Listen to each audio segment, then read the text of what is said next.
That the BTC meeting of the Security Council is called to order. The provisional agenda for this meeting is protection of civilians in armed conflict, protection of objects indispensable to the survival of the civilian population. The agenda is adopted. In accordance with the Rule 39 of the Council's Provisional Rules of Procedure, I invite the following briefers to participate in the meeting. Mr. Mark Lowcock, Under Secretary General for Humanitarian Affairs and Emergency Relief Coordinator. Mr. Peter Maurya, President of the International Committee of the Red Cross. Mr. Kevin Rudd, Chair, Board of Directors, International Peace Institute. It is so decided.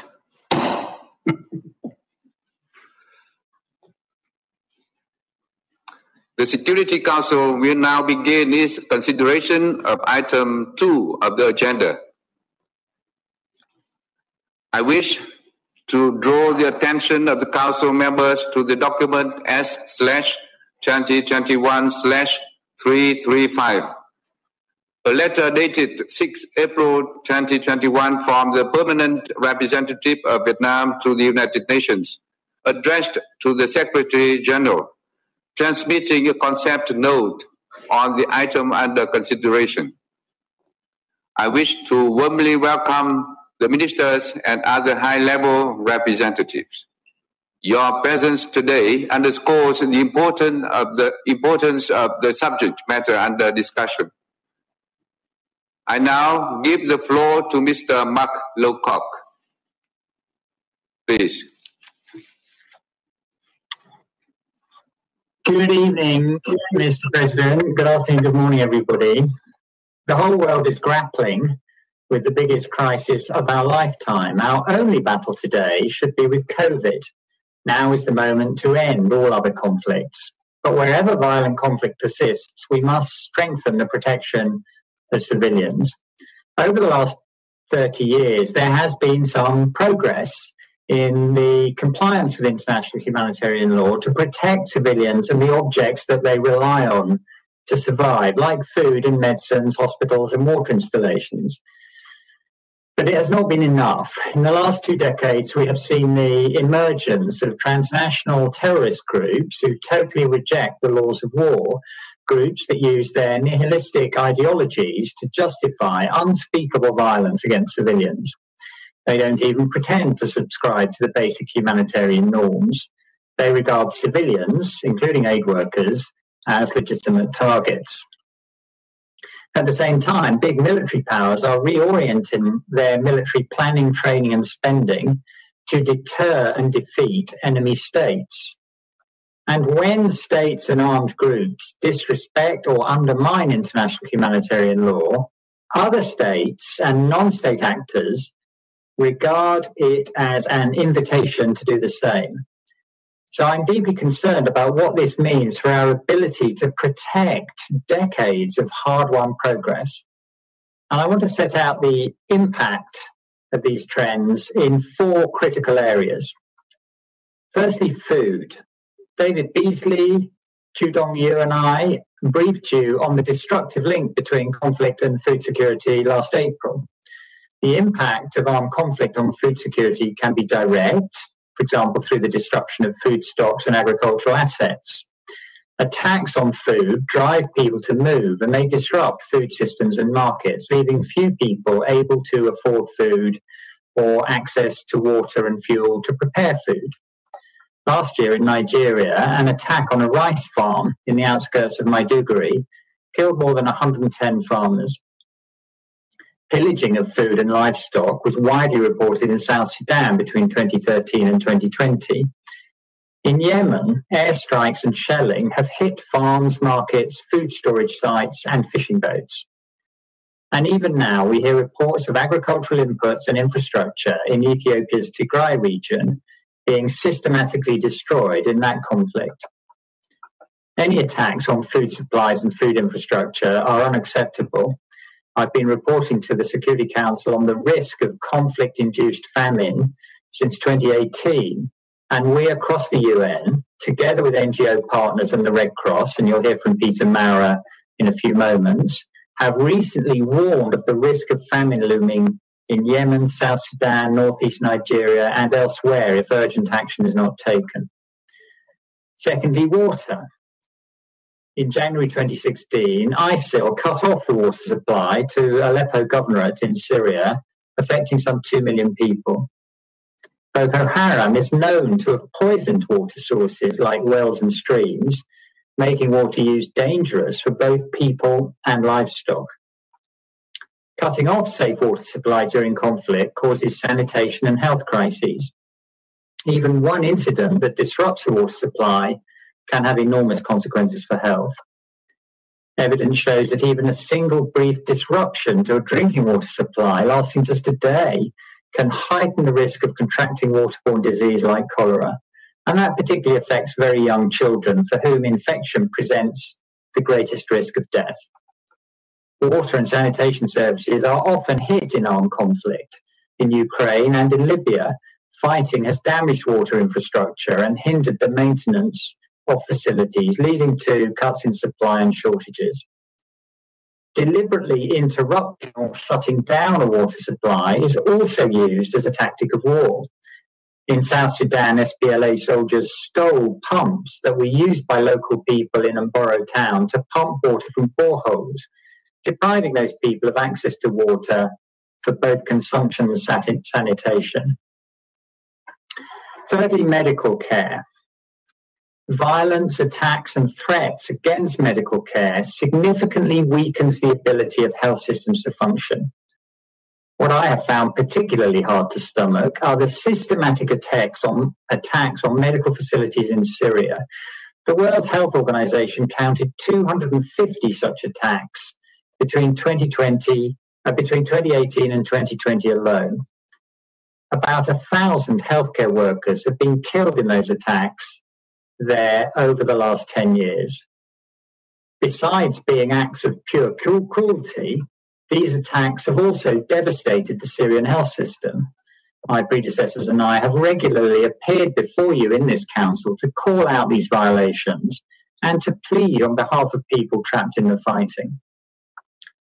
In Burkina Faso, ambulances have been burned and health facilities looted. In Mali, equipment and medicine has been destroyed or looted and vehicles hijacked.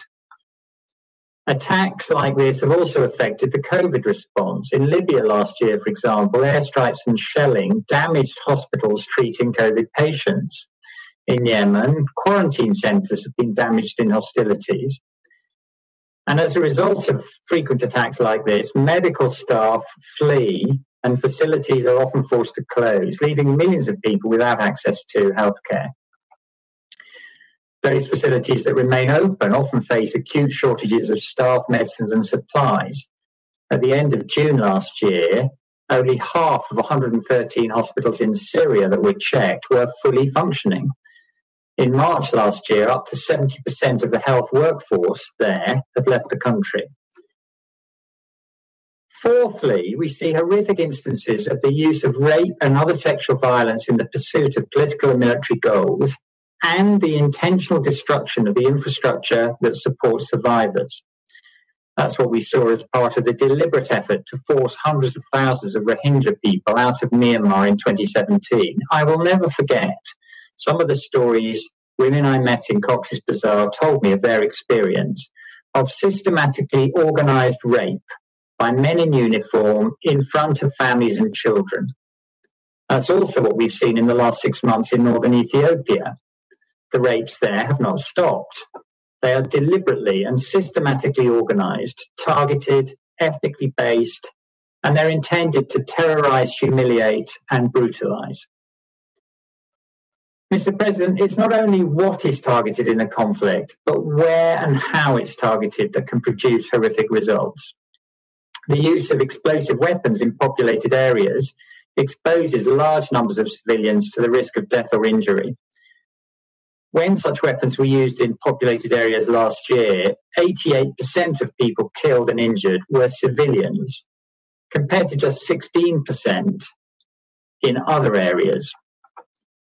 The use of explosive weapons in urban areas also has a devastating toll on essential infrastructure and services. A study last year in Yemen showed how the use of heavy explosive weapons in populated areas has disrupted every resource and system in the country, including water and power supplies, hospitals and sanitation systems. Fewer people want to return if their supplies of vital services have been destroyed. Fewer people can. In an increasingly digitized world, cyber attacks also pose a threat to essential infrastructure. As the Secretary-General has noted, the number of cyber attacks with their associated impact on healthcare, electrical and water infrastructure could become increasingly widespread. Disruption to electricity grids, for example, can deprive huge numbers of people of electrical power.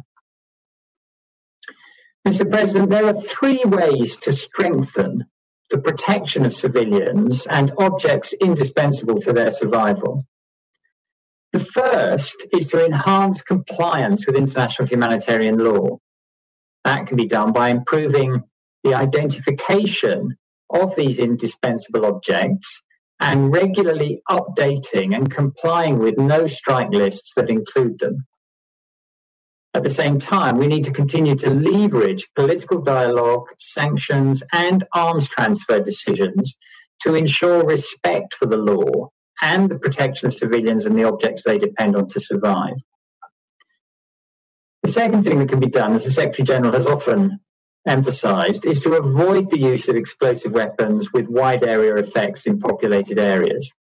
There are some good practices already being followed in this area, for example, in Afghanistan and Somalia, where multinational forces' use of certain air-delivered weapons has been restricted, or their use of artillery and other indirect fire munitions has been limited. In 2017, my office, HĐBA, published a compilation of military policy and practice to reduce the humanitarian impact of the use of explosive weapons in populated areas. And the third point is that unless there's accountability, miscreants will draw the lesson that serious crime pays.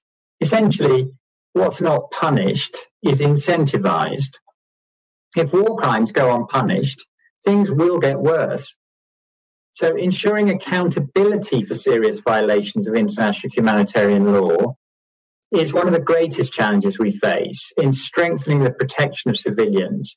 It's especially important to ensure accountability for serious violations when those violations are themselves a tactic and a deliberate choice made by perpetrators. As the Secretary-General has said, our power in the UN is a power of persuasion, is a power of speaking up, denouncing what needs to be denounced. But we cannot order countries to do what they must do. The world does have a robust legal framework governing parties' behaviour in war. We have a growing body of good practice to put it into motion. What we need now is the political will from member states and all parties to armed conflict to respect the rules and do the right thing. Thank you, Mr. President. I thank Mr. Lecoq for his briefing. Now I give the floor to Mr. Peter Maurer. Please. Chair, Excellencies, today the International Committee of the Red Cross brings a warning to the Council. Without urgent action to protect essential services in conflict zones, we face a humanitarian disaster on vast scale. I commend the Council under the leadership of Vietnam to bring forward this debate and the accompanying resolution to bring political attention to this critical operational issue.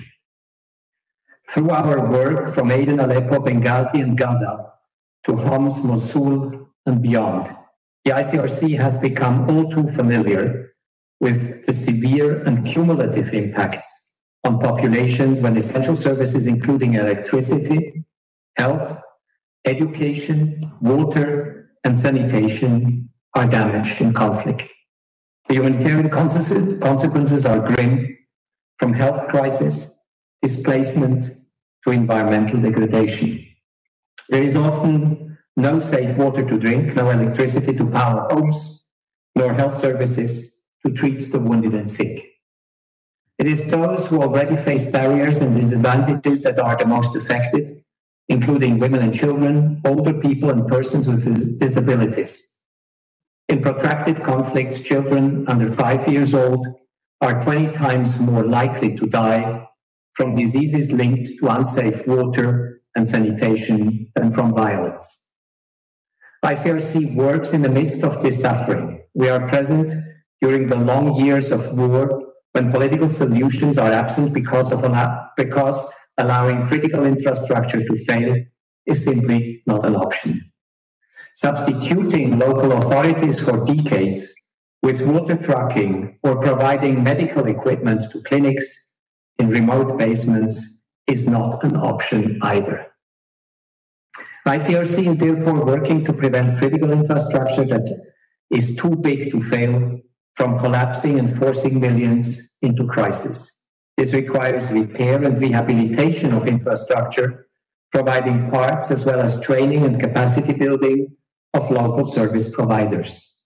In doing so, we seek to mitigate humanitarian consequences, strengthen the resilience of essential services, and stem the reversal of sustainable development goals. Preventing the damage in the first place, however, is paramount. International humanitarian law provides crucial safeguards aimed at ensuring essential services can continue during armed conflict.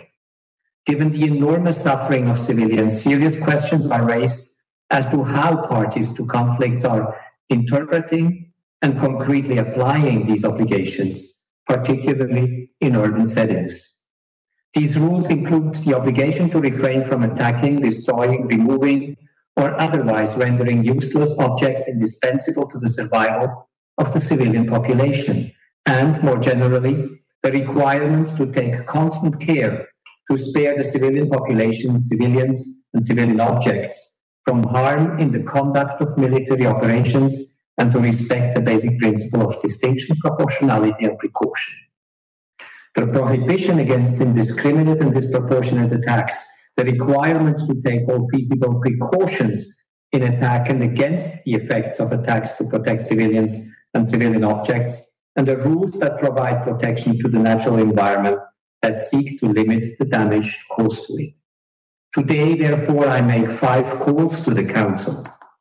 Unsurprisingly, my first call echoes what Mark just said a minute ago, that all parties to armed conflict and those who support them work for better respect of international humanitarian law.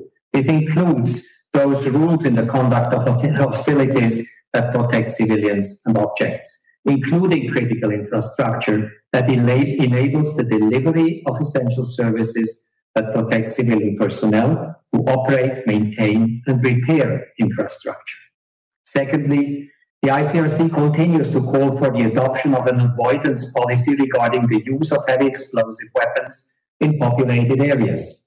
These weapons should not be used against targets in populated areas unless sufficient mitigating measures are taken to reduce the risk to civilians, including measures to limit their wide area effects. Military manuals, strategies, and ground rules need to be adapted to the new realities of urban warfare, and in view of an interpretation of the rules of IHL that does not justice not only to military necessity, but also to the principle of humanity. Thirdly, we call on states to ensure sanctions regimes and counterterrorism measures comply with IHL, notably the rules governing humanitarian activities. Effective mitigating measures, in particular lasting and well-framed humanitarian exemptions, must be put in place to enable impartial humanitarian organizations to ensure the continuity in the delivery of essential services. Fourthly, we urge the adoption of measures so that healthcare and interconnected services such as water, sanitation, electricity are protected to safeguard against public health risks. Frequently, we see infectious diseases such as cholera epidemics, ripped through communities where water and sanitation infrastructures have been destroyed during fighting. Preventable diseases are costing too many lives, including as epidemics spread beyond the borders of war zones. Fifthly, we call on states to adopt measures to increase their understanding of the effects of conflict on natural environment and minimize the impact of military operations on the environment and dependent civilians. Parts of the natural environment are indispensable for the survival of civilian populations. Damage to critical infrastructure poses a wide range of threats to the environment, which in turn can have devastating environmental health impacts. Climate risks now magnify this harm for dependent communities. Excellencies, we welcome further discussions with states on all these calls. ICRC has developed a body of practice-based knowledge to support our expertise in the law. As a humanitarian organization, we have been confronted with the limits of collective humanitarian response in the face of extensive damage and destruction to critical infrastructure, as well as its misuse by parties to conflict. While humanitarian organizations are adept at directing assistance towards the most vulnerable, the risk that an entire population could be in need if an essential service system failed is alarming. When systems fail, the scale of consequences far exceed what can be addressed by humanitarian action alone. Recognizing the need to respond at scale has led us to forge new relationships, including with development actors. Together with the World Bank and UNICEF, we have just developed a series of joint recommendations for systemic change in a new report on water and sanitation recently released. Notably, this does not replace the need for belligerents to prevent the damage, destruction, and misuse of critical infrastructure in the first place. Excellencies, in the face of this urgent situation, my call is for us to work together and critically for the Council to show leadership so that the suffering of women, men, and children who have already lived through the horrors of war is not compounded by larger effects and impacts. I thank you. I thank Mr. Maurer for his briefing. Now I give the floor to Mr. Kevin Rudd. Thank you, Mr. President.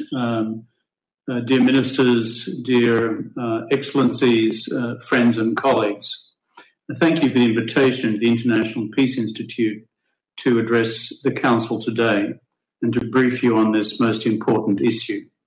You'll be aware that the IPI, the Peace Institute, was founded more than 50 years ago in partnership with then Secretary General U Thant. And over those 50 years, the IPI has dealt with the issues which are currently before the Council today.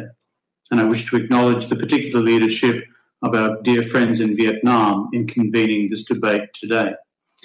The briefings just now, both by Mark and by Peter, have been excellent briefings. I'm always mindful of when the ICRC cannot do its work properly in the field. That is the voice of experience from the field speaking directly to the Council. And I would particularly underline what Peter has just said. Excellencies, let me be clear, targeting objects indispensable to the survival of the civilian population is already prohibited under international law. It's an offence to humanity, and it is an insult to the aspirations of the United Nations, and an offence also to the letter and spirit of the UN Charter.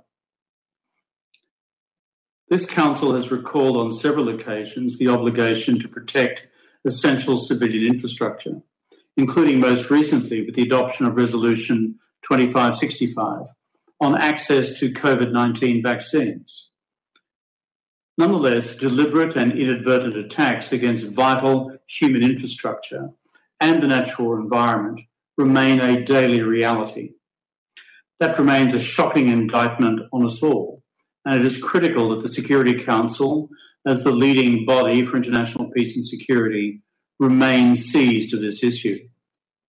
Examples you are all too familiar with: the destruction of medical facilities and water infrastructure in Yemen, and the Central Sahel, the theft of cattle and the destruction of sanitation projects in southern Sudan, the cutting of water supplies in Somalia, the detonation of electricity pylons in Afghanistan, the scorching of farmers' fields in Iraq and Mozambique, attacks against humanitarian actors in northern Nigeria and Niger, and cyber attacks against hospitals. However, attacks on essential civilian infrastructure are not confined to a single context or perpetrator. They occur in both international and national conflicts, in urban and rural settings, and occur both intentionally as well as unintentionally.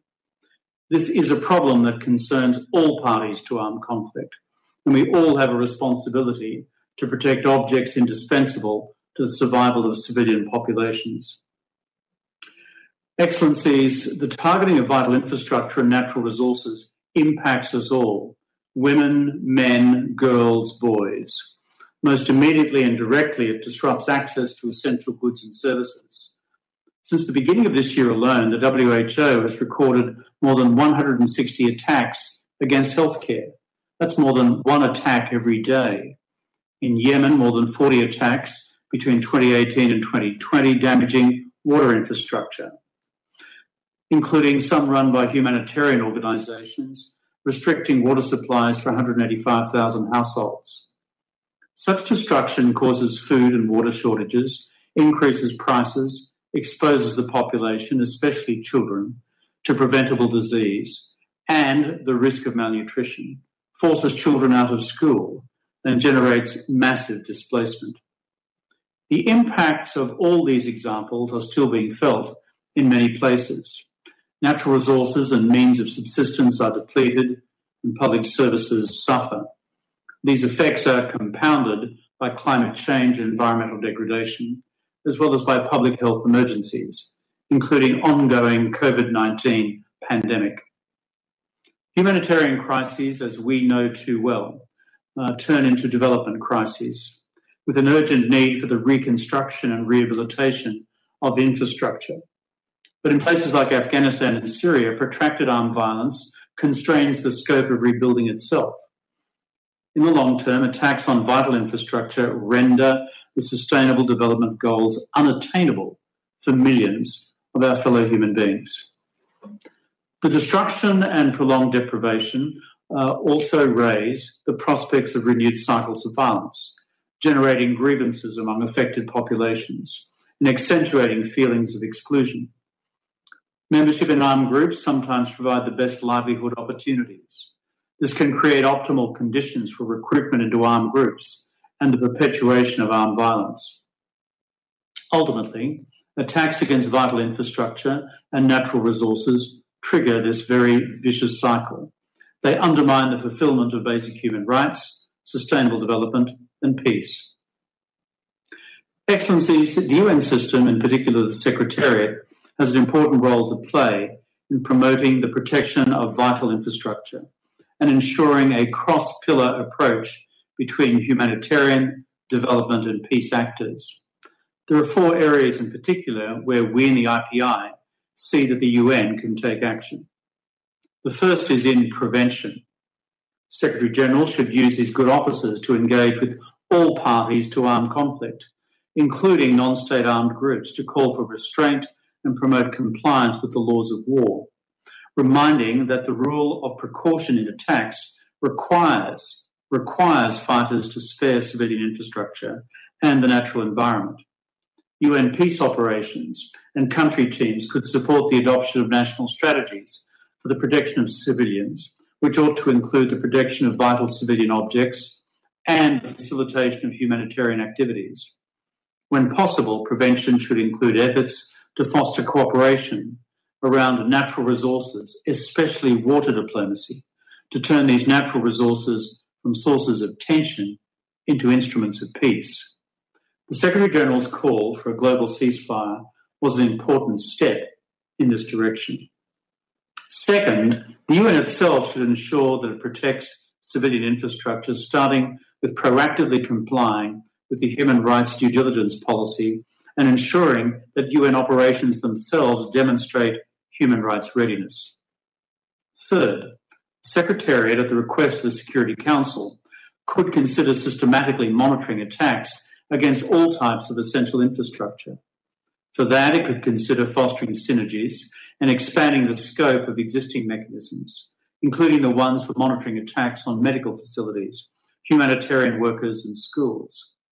Having a repository of data on attacks against all essential infrastructure would enable UN member states to learn from failure of military operations and, critically, to document atrocities. These are necessary steps to enhance prevention and protection in the long run, and eventually to hold perpetrators accountable.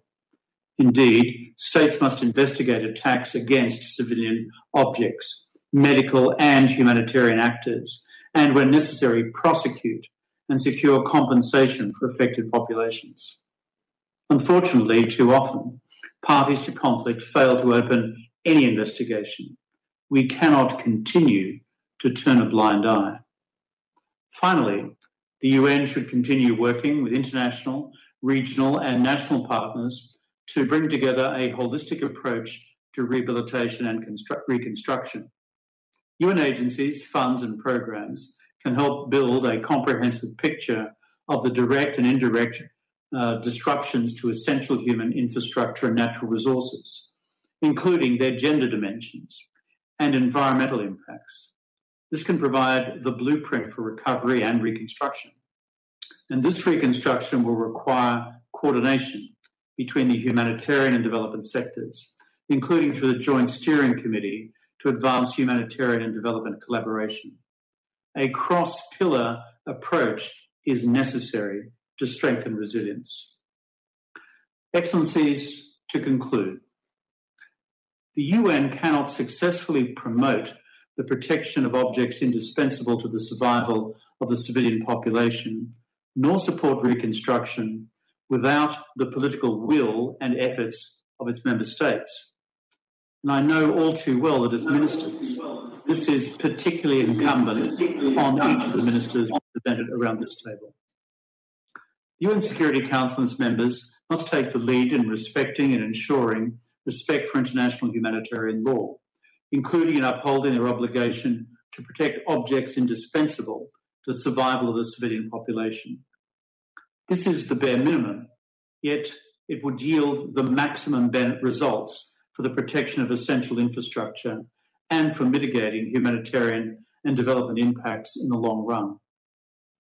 Excellencies, should the Council decide to adopt an overarching decision addressing the holistic protection of such objects, it should ensure that this decision remains consistent with international law. Further, it should safeguard the space for humanitarian actors to operate without constraints in all its future decisions, including as they relate to counterterrorism and sanctions. The Council should also recall that natural resources are shared and can be powerful instruments for future cooperation. The protection of objects indispensable to the survival of civilian populations is at the centrepiece of the role of the United Nations system and its member states in promoting respect for human rights, sustainable development and peace. I thank the Council. I thank Mr. Rudd for his briefing. I shall now make a statement in my capacity as Minister of Foreign Affairs of Vietnam. I wish to thank Mr. Lowcock, Mr. Rudd, and Mr. Maurer for their insightful and also very practical briefings. Excellencies, we often measure the consequence of conflicts in numbers of direct victims of violence. But the indirect and longer-term impacts of widespread damage to the basic infrastructure are equally destructive. For instance, in protracted conflicts, children are much more likely to die from diseases linked to unsafe water and sanitation than violence in conflicts. Vietnam knows this firsthand. Decades of wars left us with little intact. Schools, hospitals, roads, power grids, water and sanitation systems were destroyed. Farmlands and the environment were contaminated. Unfortunately, history keeps repeating itself. Crises have been unfolding across regions from the Central African Republic, South Sudan, and Libya to Afghanistan, Yemen, and Syria. Left without basic infrastructure and essential services, millions, especially women and children, were displaced and subject to hunger and disease, and to a grim prospect of return, resettlement, and recovery. The destruction of basic infrastructure will have impacts far beyond the end of conflicts, hampering the sustainable development of communities and nations. Excellencies, protection of civilians has been at the forefront of the work of the Security Council. But more often than not, the Council's discussions have focused on protecting the people, with little attention paid to securing the means for their survival. The open debate today is therefore a good opportunity for the Council to deliberate this issue at the thematic level, and I hope this is only the beginning. It is critical that the Council develops a strategy to effectively protect the infrastructures and objects critical for the survival of civilians in armed conflicts. Such a strategy must be comprehensive and holistic. It must be based on compliance and partnerships. Let me elaborate. First, the Council must put an emphasis on compliance. All parties to conflicts, especially member states, must adhere to the fundamental principles of the UN Charter and international law. They must comply with international humanitarian law, particularly the principles of distinction, proportionality, and precaution, and the prohibition of attack on and destruction of objects indispensable to the survival of the civilian population. Parties must take into account fully the ensuing longer-term impacts of damaged infrastructure systems on the survival of civilians and environment. Second, basic infrastructures by nature are interlinked. Destruction of power generation and grids, for instance, can render useless water and sanitation facilities, which then affect the operation of hospitals and food facilities. It is therefore vital for the Council to look at all objects in their interconnection with each other and ensure that measures to be put in place would protect systems and not individual objects. It is equally important to protect the workers essential for the operation of these systems and to ensure that material and equipment needed for the maintenance and repair can reach their destinations. Third, cooperation and partnership remain key in supporting recovery and building resilience for civilians in armed conflicts. The Council should encourage and facilitate closer coordination between member states, international organizations, humanitarian and development partners in post-conflict peace building, especially in assisting the reconstruction of basic infrastructure and return of essential services for civilians. This could play a crucial role in saving the lives of civilians and providing sustained support for them. Finally, the best way to protect civilians is to prevent conflicts. The root causes of conflict include poverty, injustice, power politics, and disregard for international law must be addressed. The implementation of the Sustainable Development Goals should continue to guide national and international efforts to leave no one behind. The draft resolution proposed by Vietnam, and I hope will be formally adopted at the end of today's meeting, provides the core of such strategy. It is my expectation that it will carry the protection of civilians agenda forward in a more sustainable way to cope with an increasingly turbulent world. We thank Member States for your tremendous support during the negotiation of the text. Excellencies, peace may mean many different things, but for civilians, peace takes shape in the most fundamental things: food, water, sanitation, healthcare, and education.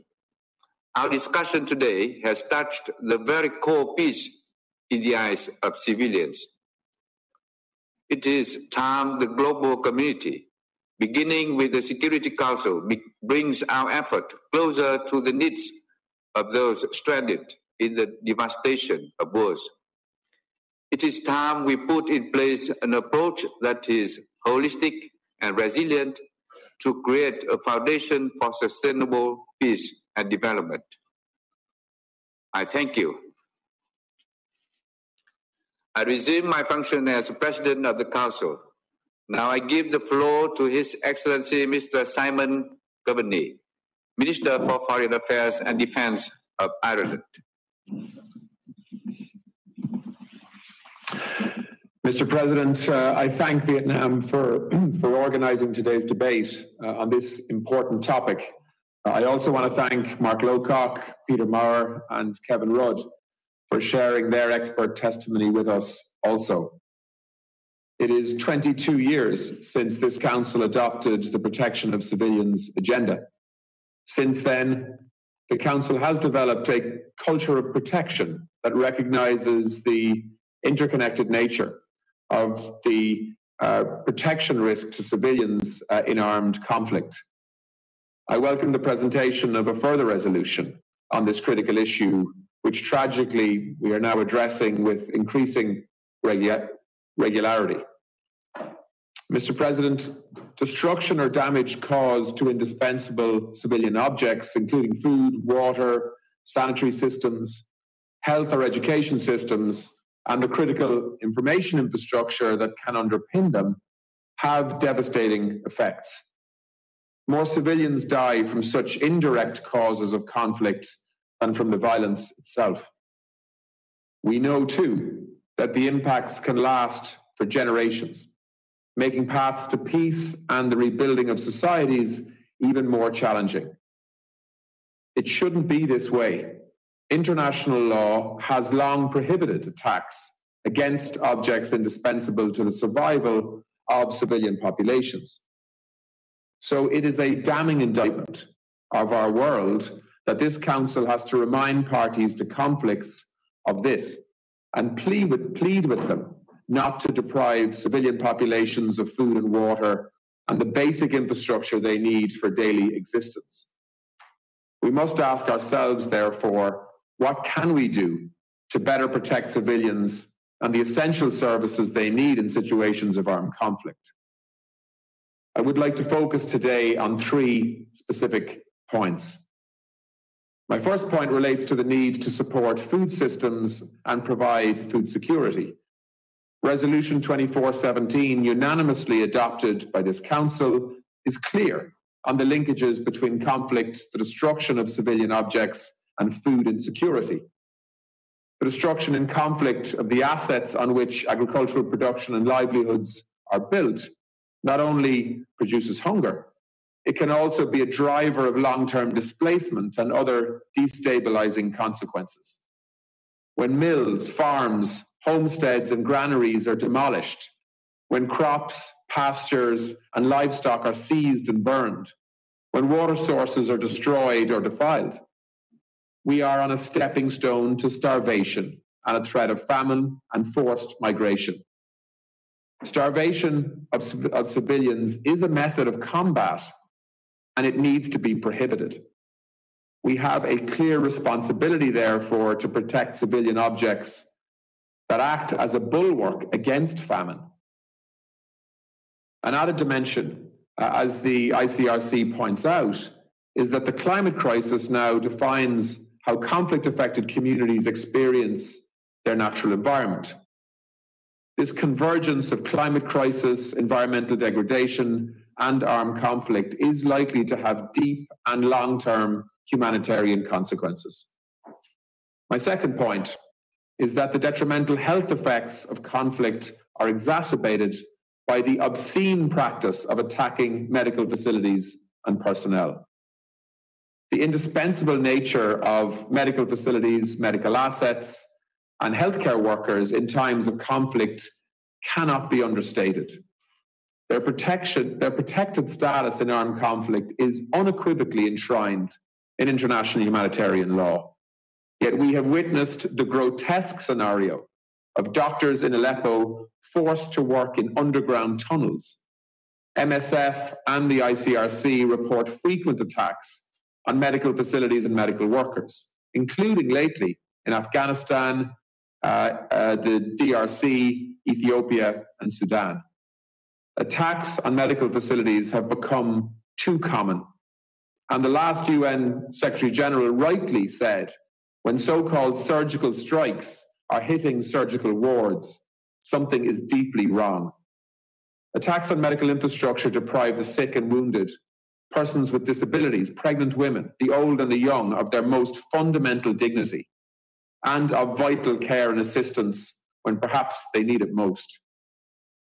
We're also increasingly concerned that cyber operations are becoming part of conflicts that can disrupt the operation of critical infrastructure and vital services to civilians, including in health and medical facilities that are vulnerable to cyber attacks. The destruction and occupation of schools by armed forces represents an attack on children and our collective future. This is especially true in protracted conflicts such as those in Syria and Yemen, where a generation of children are being deprived of an education. These children are growing up denied the skills they need to contribute to their countries and economies, exacerbating already desperate situations. We must redouble our efforts to prevent the destruction of schools and hospitals in conflicts. My third point relates to the use of explosive weapons in populated areas. Ireland remains gravely concerned at the impact of the use of explosive weapons in populated areas and the civilian harm caused during active hostilities in populated areas. Year after year, the Secretary General reports that over 90% of those killed and injured by the use of explosive weapons in populated areas are civilians. It is well documented that the manner in which explosive weapons are used in populated areas has devastating short and long-term effects. The widespread loss of life and the physical and psychological injuries inflicted on civilians are simply unacceptable. Of particular relevance to today's discussion is the effect of explosive weapons in populated areas on critical infrastructure, such as roads, hospitals, and sanitation facilities. This infrastructure is vital to meet immediate humanitarian need and for post-conflict development. It is for these reasons that Ireland is leading negotiations in Geneva on a political declaration to address the humanitarian consequences arising from the use of explosive weapons in populated areas. Good progress has been made, and we are determined to finalise a declaration that will result in positive change, and I hope I can count on colleagues to support us in doing that. Finally, Mr. President, I would like to make a brief reference to the need to protect cultural property in armed conflict also. The legal basis for protection is strong, but the need for protection is unquestionable. War is the enemy of art, culture, monuments, and cultural heritage. Cultural property reflects the identity of a people, its culture and its heritage, and preserving it in the rebuilding of destroyed communities can be an important element of the pathway to peace. So finally, Mr. President, the terrible suffering inflicted on civilians would be significantly reduced if parties to conflict complied with their obligations under international law. A pressing challenge remains ensuring accountability for serious violations of international law, including international humanitarian and human rights law. And this Council has a role in calling out those states and actors who are failing to live up to their obligations and legal responsibilities as well as moral responsibilities. When we do not, we too must be ready to accept that their failure is partly our responsibility also. Thank you, President. I thank His Excellency Mr. Coveney for his statement. I now give the floor to Her Excellency Ms. Eva Maria Limet, Minister for Foreign Affairs of Estonia. Thank you, Mr. President. I extend warm greetings to you and to the people of Vietnam. I welcome their Excellencies, Mr. Lowcock, Maurer, and Rad to the meeting. I thank you for the insightful briefings. We welcome today's topic of discussion. Estonia has placed rules-based international order, compliance with international law, including international humanitarian law and international human rights law, at the center of its work here in the Security Council. First of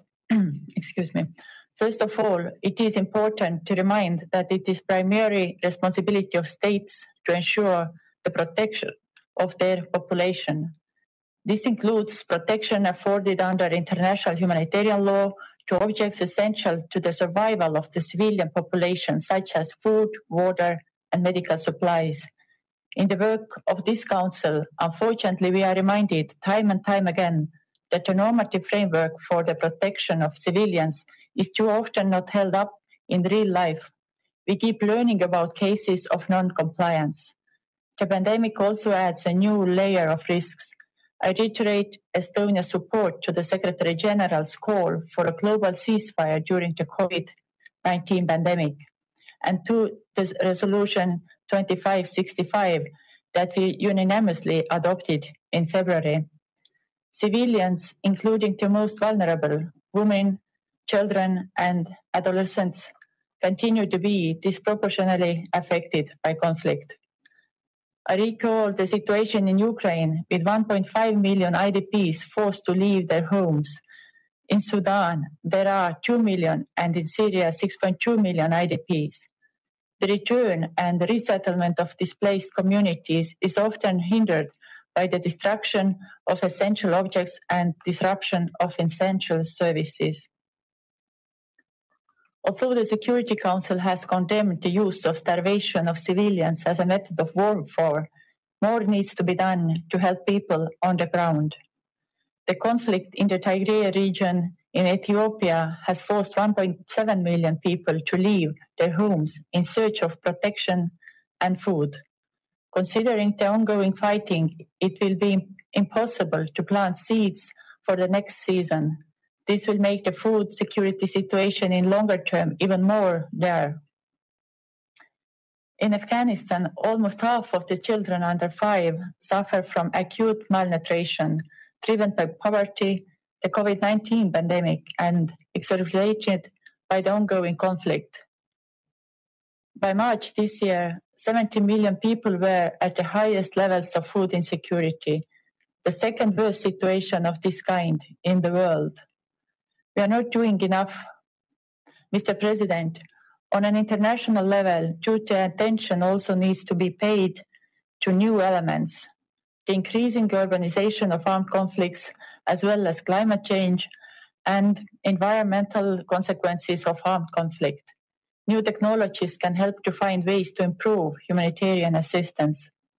At the same time, we keep seeing malicious cyber activities targeting critical civilian infrastructure, including electricity, water, sanitation, and healthcare. As we have said also in this Council before, existing international law also applies in cyberspace. Obligations deriving from international humanitarian law set boundaries to states' activities in conflict and protect civilians and civilian infrastructure. Law acts to constrain, not facilitate, the conflict. In building back better after the pandemic, it will be crucial to strengthen the resilience of both indispensable objects and essential services, including through cyber capacity building. I am confident that cybersecurity needs to be part of both conflict prevention and resolution. Mr. President, the urgent action we must take is twofold. Firstly, states must strengthen their capacity to protect their civilian victims of war more effectively. National and UN staff need to be trained in international humanitarian law. There is proof that this leads to clearly positive results. Secondly, we have to make sure that no one is above the law. No perpetrator should escape justice. It is the responsibility of states to exercise criminal jurisdiction over those responsible for international crimes and to have relevant national legislation in place. Where the responsibility of states falls, the international community and this Council steps in.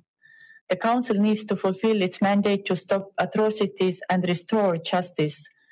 The inaction of the Council in situations where atrocities are committed speaks loudly.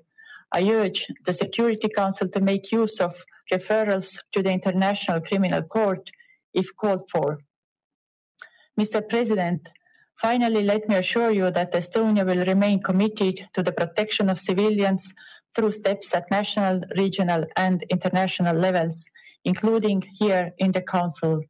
I wish you every success in raising awareness through this debate on the crucial need for protection of civilians and essential objects in conflict. Thank you, Mr. President. I thank Her Excellency Ms. Limets for her statement. I now give the floor to Her Excellency Ms. Linda Thomas Greenfield, Permanent Representative of the United States and member of President Biden's cabinet.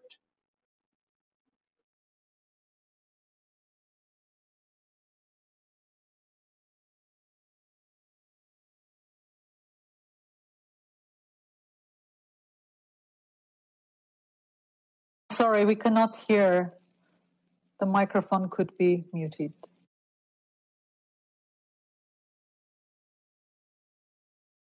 Now? Okay, thank you, Mr. Foreign Minister, for bringing this important aspect of the protection of civilians agenda to the front of the Security Council's attention. We welcome Vietnam's efforts on the resolution accompanying this open debate, and we were proud to support it. And thank you to our briefers for your comprehensive and honest accounting of the challenge of protecting civilian infrastructure in conflict situations. Our charge to advance peace and security has to put people first, their lives, their dignity, their well-being. That is what we are here to protect. And although we have not spoken at such length to the specific issue of civilian infrastructure before, I'm glad we are now. Because it is not hyperbole to say every person in the world relies on their civilian infrastructure system. But far too often, armed actors target these basic services, and especially when they violate international humanitarian law, we must make a point of holding them accountable. Imagine your farm is intentionally destroyed. Your water pipes were intentionally contaminated or damaged. Your community health facility was targeted for bombing. Civilians are then forced to leave their homes and communities to find electricity, running water, or adequate food supplies. Their search is often arduous, too often is deadly. This is not hypothetical. It's happening right now in the Tigray region of Ethiopia. There, fighting has resulted in decimated civilian communication systems, caused electrical grids to fail, and led to the looting and destruction of protected hospitals. To meet their basic needs, the people of Tigray have been forced to flee and travel long distances, often facing threats of violence, particularly sexual and gender-based violence. This is simply intolerable. There must be an immediate cessation of hostilities in Tigray. Schools and other public buildings are essential during conflicts as places for children to stay safe. These buildings can serve as shelters, spaces for communities to reconnect, or as sites for distributing aid and services. So when these essential protected buildings are deliberately targeted, it has a unique and devastating impact on women caregivers, and families. When armed actors occupy a health center, women and girls who need maternal care often die as a result.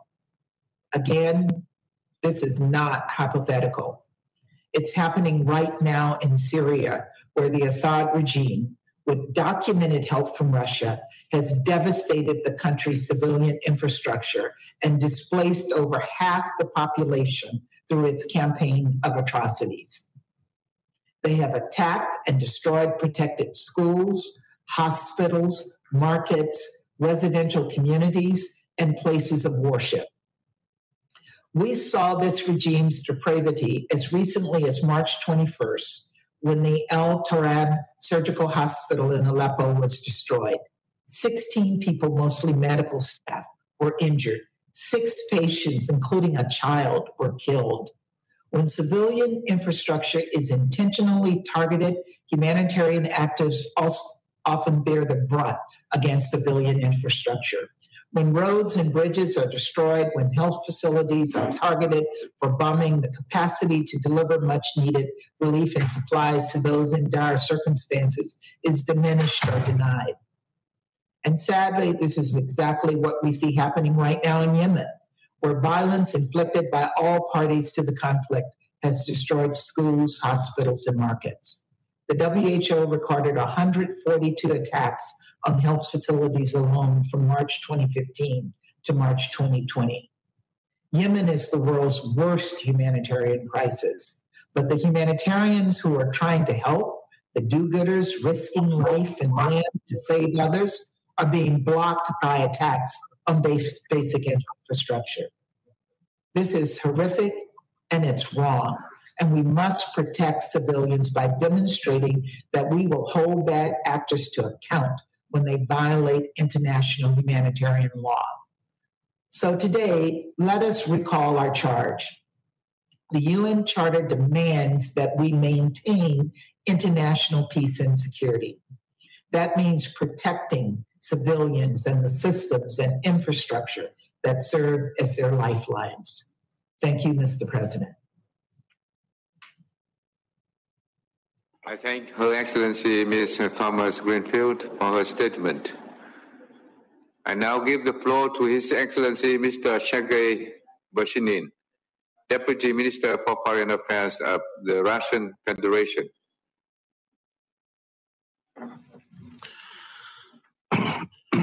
Благодарю вас, господин председатель. President, distinguished colleagues, first of all, I would like to thank the Minister of Foreign Affairs of the Socialist Republic of Vietnam, to His Excellency Bui Thanh Chon, thank him for organizing the debate in the UN Security Council on a very relevant topic of protecting of objects indispensable to the survival of the civilian population. We're also grateful to the Vietnamese side for preparing a balanced draft resolution. It reflects overall the agreed approach by the international community to the topic under discussion. Colleagues, the protection of civilian infrastructure in armed conflict is an integral component of international humanitarian law. And I'm referring to, in particular, to the relevant provisions of the Geneva Convention of 1949 and the additional protocols thereto of 1977. This topic is also broached in a number of earlier Security Council resolutions, in particular Resolution 2417 on the protection of civilians. It is our view that any intentional attacks on the civilians and the civilian infrastructure indispensable for their survival is unacceptable. And this could cover foodstuffs, grains, cattle, water and irrigation supplies, and other critical infrastructure elements. It's important to underscore here that in line with international humanitarian law, all parties to an armed conflict have to make a distinction between civilians and combatants and a distinction between civilian and military objects. We note the need for international community in restoring of damaged or destroyed infrastructure, and also the need to extend timely assistance to those countries which suffered from hostilities. An important role in this area is to be played by the United Nations and other regional and international organizations. At the same time, this kind of assistance can only be extended provided that there is a request from the host state. Distinguished colleagues, in this context, I would like to make a special emphasis on the situation in Syria, which already was mentioned today. The current situation in this country is a clear illustration of the need for urgent assistance to Syrians in large-scale restoring of critical civilian infrastructure and comprehensive assistance to them without politicization and preconditions. And despite the relative stability on the ground, the humanitarian situation in Syria has dangerously deteriorated against the background of the long conflict, the economic crisis, the COVID pandemic, and the unilateral sanctions against Syrians introduced by US and EU. As a result, according to the humanitarian agents in Syria, and in comparison with 2011, electric energy generation dropped by 70%, drinking water manufacturing by 30 to 40%, and about 50% of irrigation facilities are lost. It is obvious that damaging critical infrastructure objects, water supply, energy supply infrastructure will have catastrophic consequences for the millions of Syrians, ranging from epidemics and environmental disasters to potentially mass displacements of people. And I'm not even mentioning about building housing, repairing schools and hospitals, which are of key importance in creating decent conditions for the return of refugees and IDPs. Distinguished colleagues, I'd like to separately touch on the destructive effect of illegal unilateral sanctions. They do not only bring humanitarian disaster for ordinary citizens, but also they create negative consequences, for example, for the specialized agencies, make it more difficult to bring in medicines and spare parts and make it more difficult to conduct financial transactions. Syria, before the war, used to manufacture most of its medicines and exported it in 23 countries. Today, it's basically fully dependent on external supplies. Sanctions against Syria are increasing despite even the appeal launched by the Secretary General to soften the restrictions because of the pandemic. As a result, according to the UN data, today, 90% of Syrians live below poverty line. 70% have no access to food. The restrictions at the same time do not stop the Americans who occupy the oil fields in Trans-Euphratean area to increase smuggling and the illegal trade in oil and grain. It is also notable that the Western sanctions do not expand to Transnistria area or Idlib, which, as we know, is under the control of Hayat Tahrir al-Sham, which is acknowledged to be a terrorist group by the Security Council. And it is into these areas, Western areas, beyond Damascus control, that we're being told that humanitarian supplies need to be increased, not with coordination of the government, but through the transporter mechanism, which undermines sovereignty and territorial integrity of the country, and also the principles of humanitarian assistance, which we have in Resolution 46/182 of the General Assembly. Colleagues, we call upon responsible members of international community to join in with the Russian efforts to demine, to build roads and electric lines and provide food and medical assistance.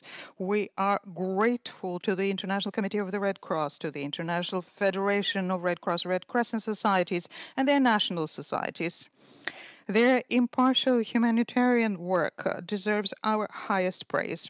And Russia will continue cooperating with them by, inter alia, providing means to implement programs in Syria, in Nagorno-Karabakh, and Ukraine. I thank you for your attention. I thank His Excellency Mr. Bashinin for his statement. I now give the floor to His Excellency Mr. Jens Froelich Holt, Deputy Minister for Foreign Affairs of Norway.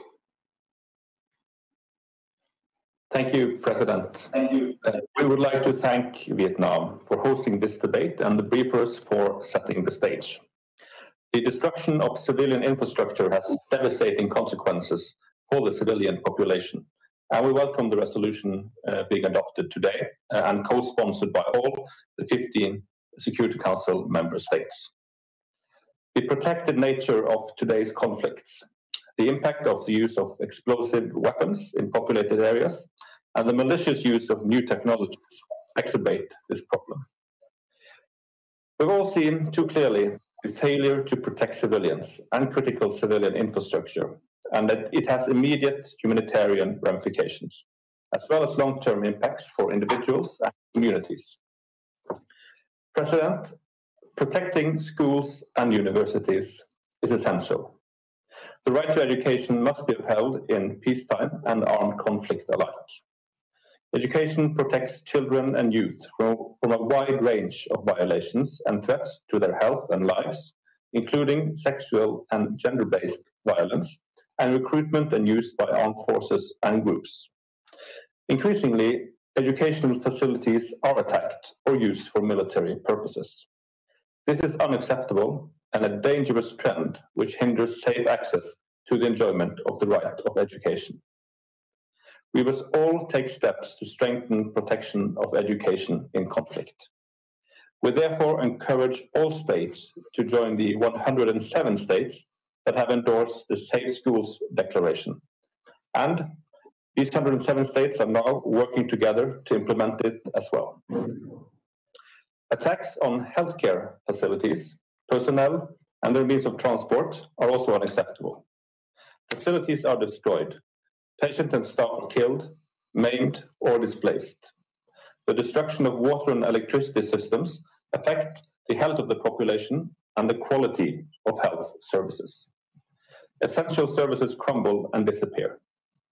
As the COVID-19 pandemic has demonstrated, this has an immediate effect on individuals and their communities and a global impact on health. Now more than ever, we must ensure the protection of health infrastructure, including to be able to respond to the COVID-19 pandemic and similar outbreaks in the future. We call for the full implementation of Security Council resolutions 2286 and 2565. President, we must strengthen the protection of civilians from humanitarian harm caused by the use of explosive weapons in populated areas. We support Ireland's leadership in negotiating what we hope will be a strong political declaration. A declaration that will encourage the parties to conflict to minimize the use of such weapons and to develop policies and practices that will strengthen implementation of international humanitarian law and increase the protection of civilians in armed conflicts. President, the destruction of infrastructure leads to environmental degradation. We see this in many places. Syria, with damage to oil refineries and destruction of water and waste management systems. In Yemen, with the destruction of water and sanitation facilities. And in Tigray, where farmland is being burned to the ground. These are all examples of destruction that cause long-term damage to the environment. Environmental degradation, with the impacts of climate change in many conflict-related areas, has a devastating effect on food security, health, and livelihoods. In this context, the ICRC guidelines on the protection of natural environment in armed conflict is a useful tool that identifies a range of concrete measures.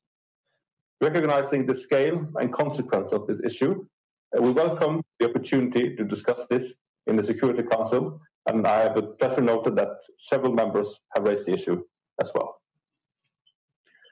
We recall Security Council Resolution 2417 that links armed conflict, conflict-induced food insecurity, and the threat of famine, and we call on all parties to spare infrastructure needed for food production and distribution.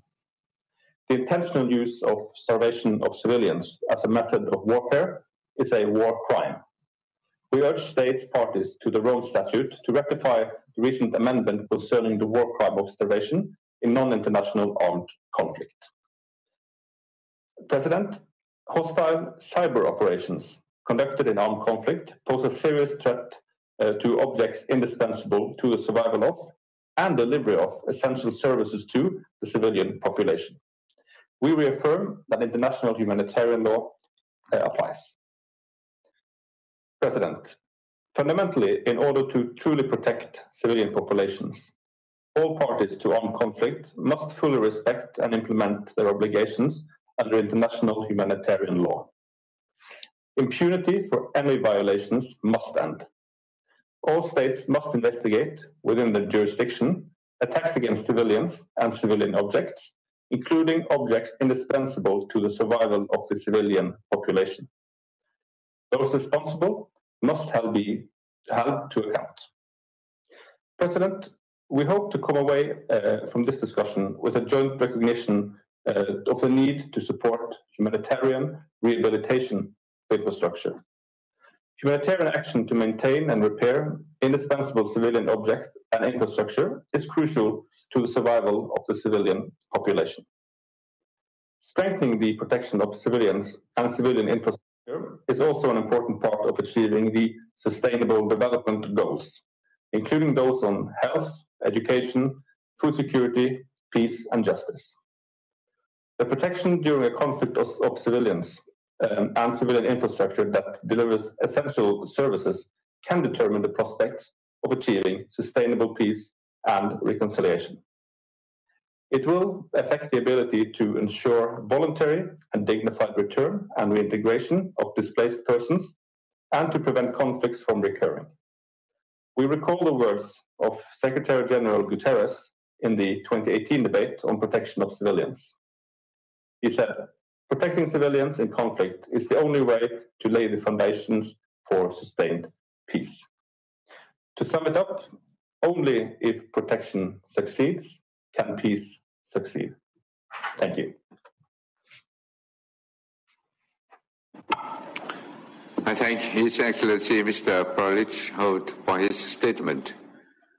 I now give the floor to Her Excellency Ms.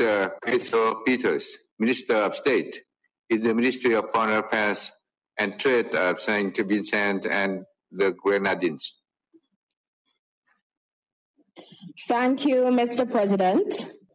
St. Vincent and the Grenadines thanks Vietnam for convening this timely open debate, and further, we extend our gratitude to the briefers for their insightful remarks. The prohibition against the attack, destruction, removal, or rendering useless objects indispensable to the survival of the civilian population remains a core tenet of international humanitarian law as enshrined in the Geneva Conventions. Military objectives should never take precedence over the protection of civilians and civilian infrastructure.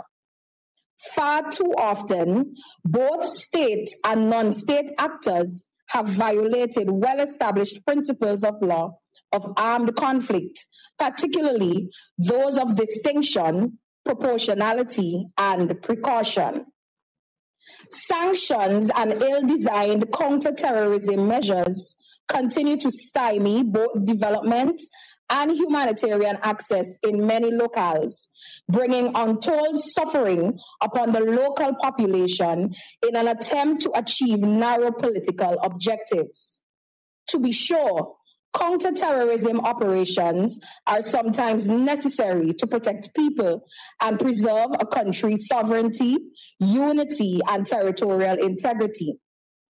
However, both sanctions and counter-terrorism measures must comply with all principles of international humanitarian law and international human rights law. The socio-economic impact of armed conflict often gives rise to perilous humanitarian crises. When coupled with climate change, severe weather events, and environmental degradation, these conflicts have a dramatic impact on civilians, particularly women and children, and extend further, impeding the overall recovery of the countries affected. We have seen the reality of these effects across protracted conflicts on this Council's agenda. In Yemen, the health system is crippled, leaving half of the facilities operational, rendering the country ill-equipped to combat the COVID-19 pandemic. A similar grave situation exists in Syria, where 10 years of war have left over 13 million Syrians in need of multi-dimensional forms of humanitarian assistance, including shelter following mass displacements and basic health care. In conflict-affected areas of Somalia, water and sanitation infrastructure have been destroyed, reducing access to clean water and increasing the risk of preventable diseases such as cholera. The destruction that occurs as a result of deliberate and indiscriminate attacks hinders efforts to achieve the Sustainable Development Goals. The destruction of resources needed for civilian life, living, and production is causing unbearable suffering for too many people around the world. It is only through staunch compliance with the principles of international law that civilians and civilian infrastructure will be afforded the protection they rightly deserve. We call on all parties to conflict to safeguard water stations, healthcare facilities, and other essential infrastructure necessary to reduce vulnerability and promote development. The rehabilitation of infrastructure already devastated must also be prioritized to alleviate dire humanitarian situations.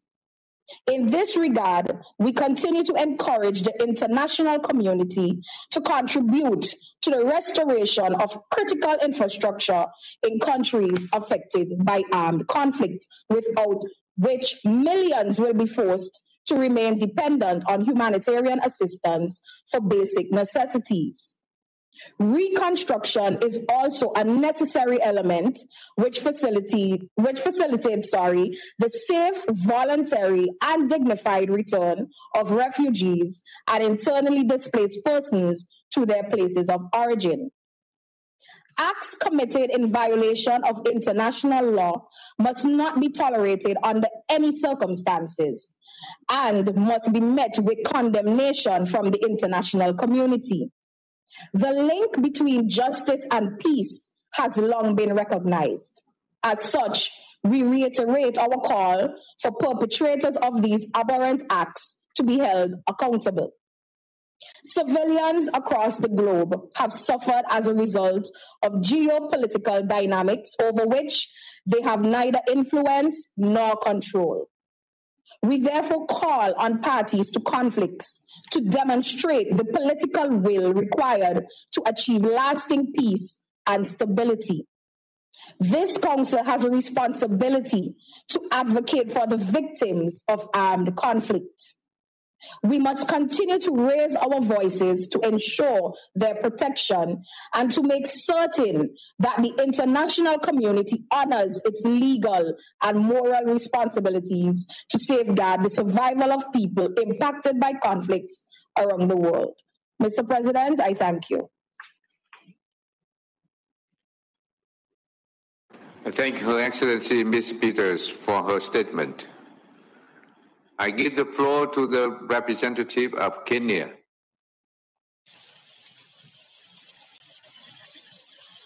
Thank you, Mr. President. Kenya's delegation thanks you, Excellency, for hosting this open debate. We also thank the distinguished briefers for their presentations. Kenya condemns the deliberate targeting of objects indispensable to the survival of civilian population as a method of warfare. Beyond the immediate suffering it causes, it leads to long-lasting devastation of economies, livelihoods, education, and social systems. These impacts persist long after immediate conflict is over, including when ceasefires and peace agreements have been reached. It is for these reasons that we welcome this debate as an opportunity to underline the importance of all conflicting parties to protect objects indispensable to the survival of civilian population, including the infrastructure for food, agriculture, water and sanitation, medical services, and energy.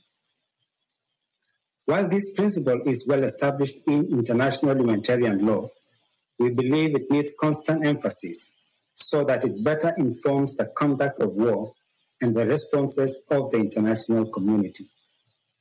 Mr. President, the concerns of this Council on this matter are clear.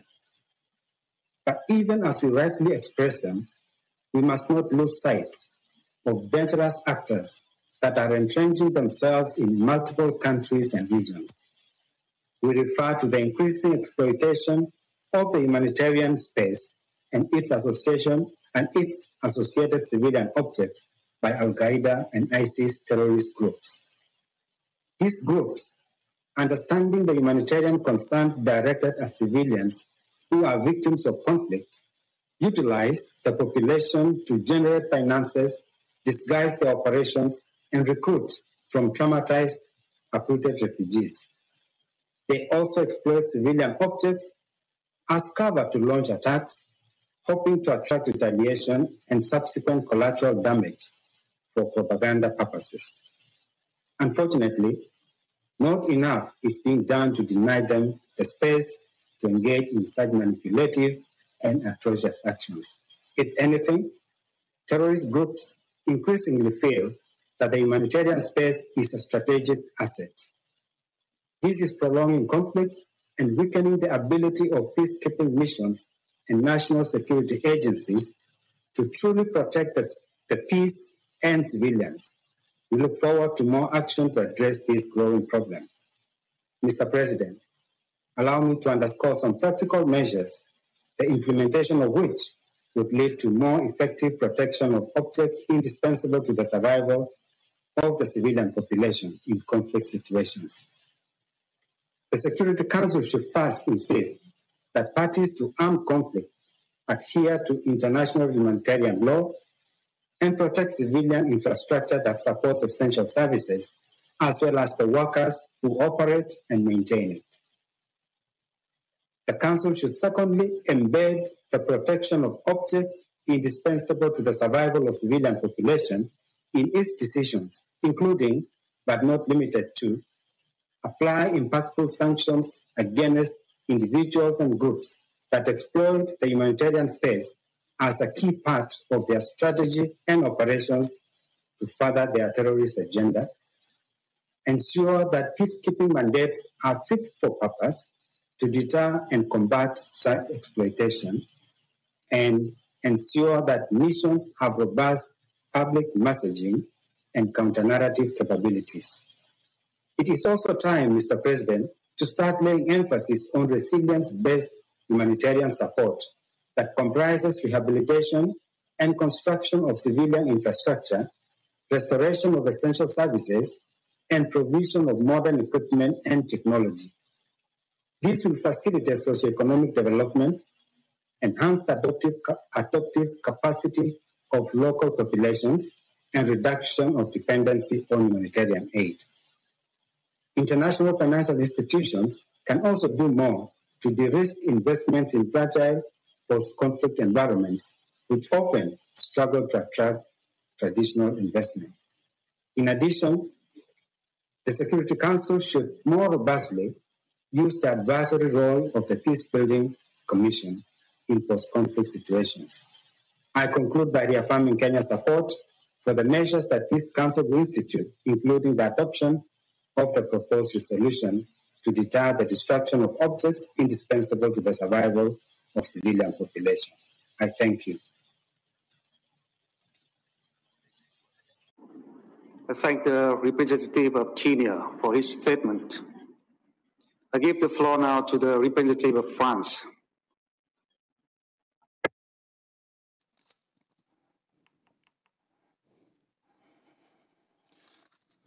Mr. President, I would like to thank Mark Lowcock, Peter Maurer and Kevin Rudd for their briefings, and I would like to stress 3 points. As you've all underscored, armed conflict has a devastating impact on the civilian infrastructure that is indispensable for the survival of populations. I think particularly of hospitals and medical infrastructure, and installations which provide access to water and electricity, as well as crop stores and agricultural infrastructure.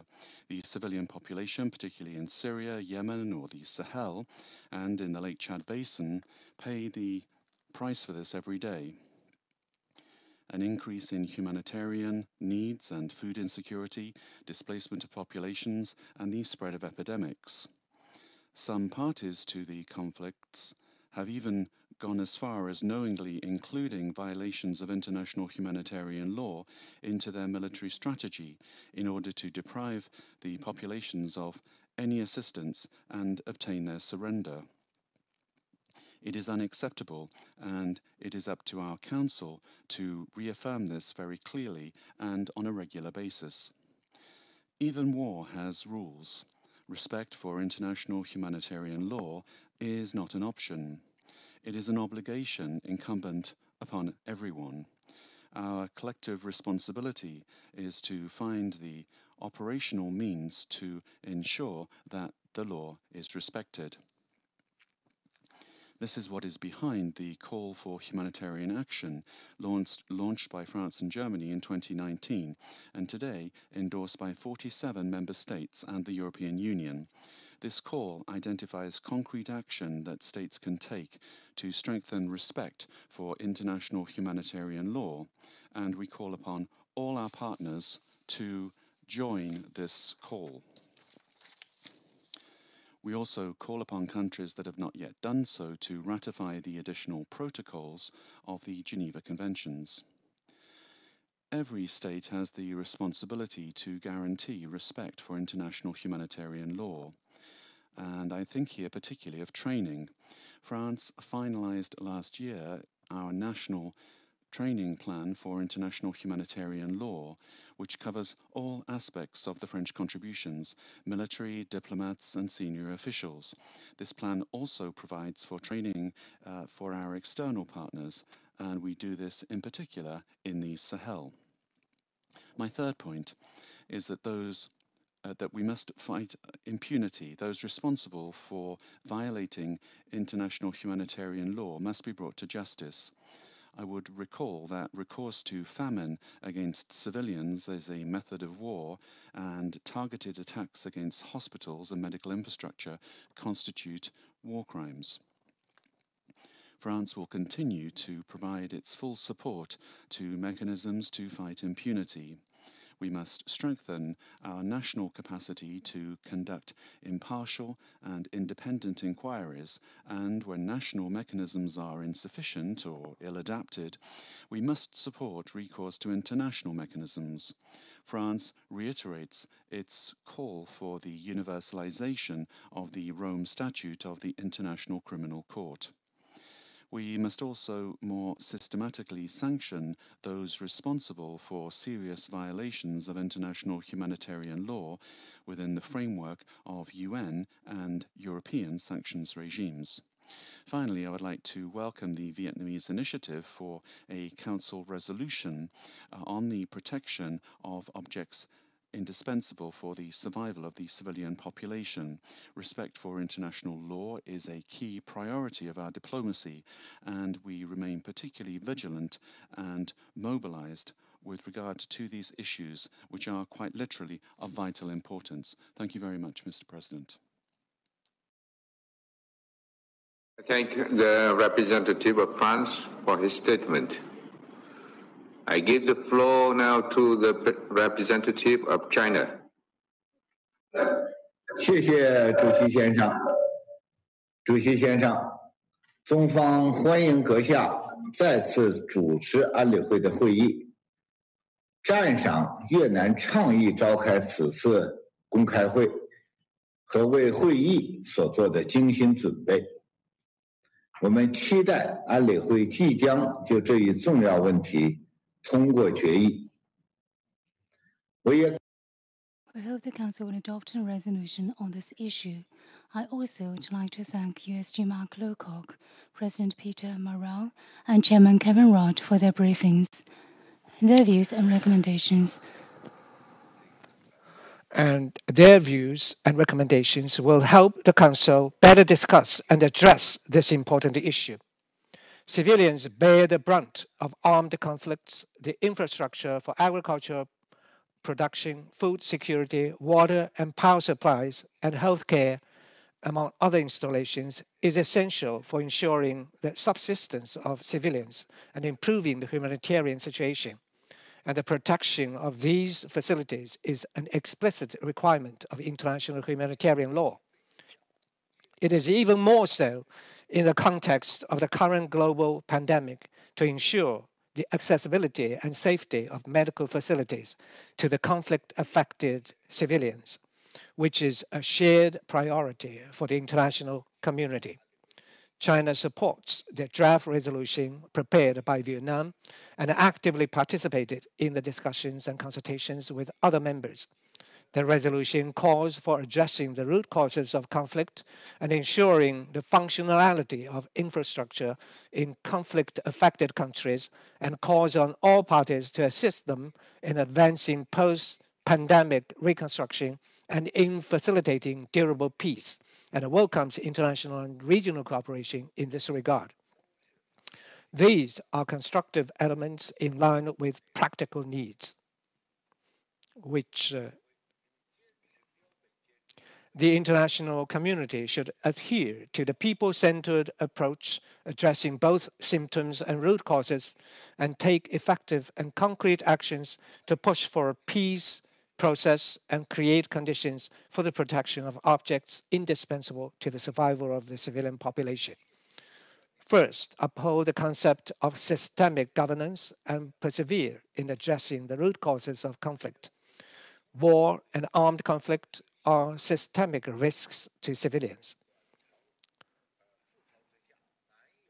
In a flipped-over nest, hardly any eggs can remain intact. In the event of a conflict or war, it is difficult to ensure absolute security for civilians and civilian installations.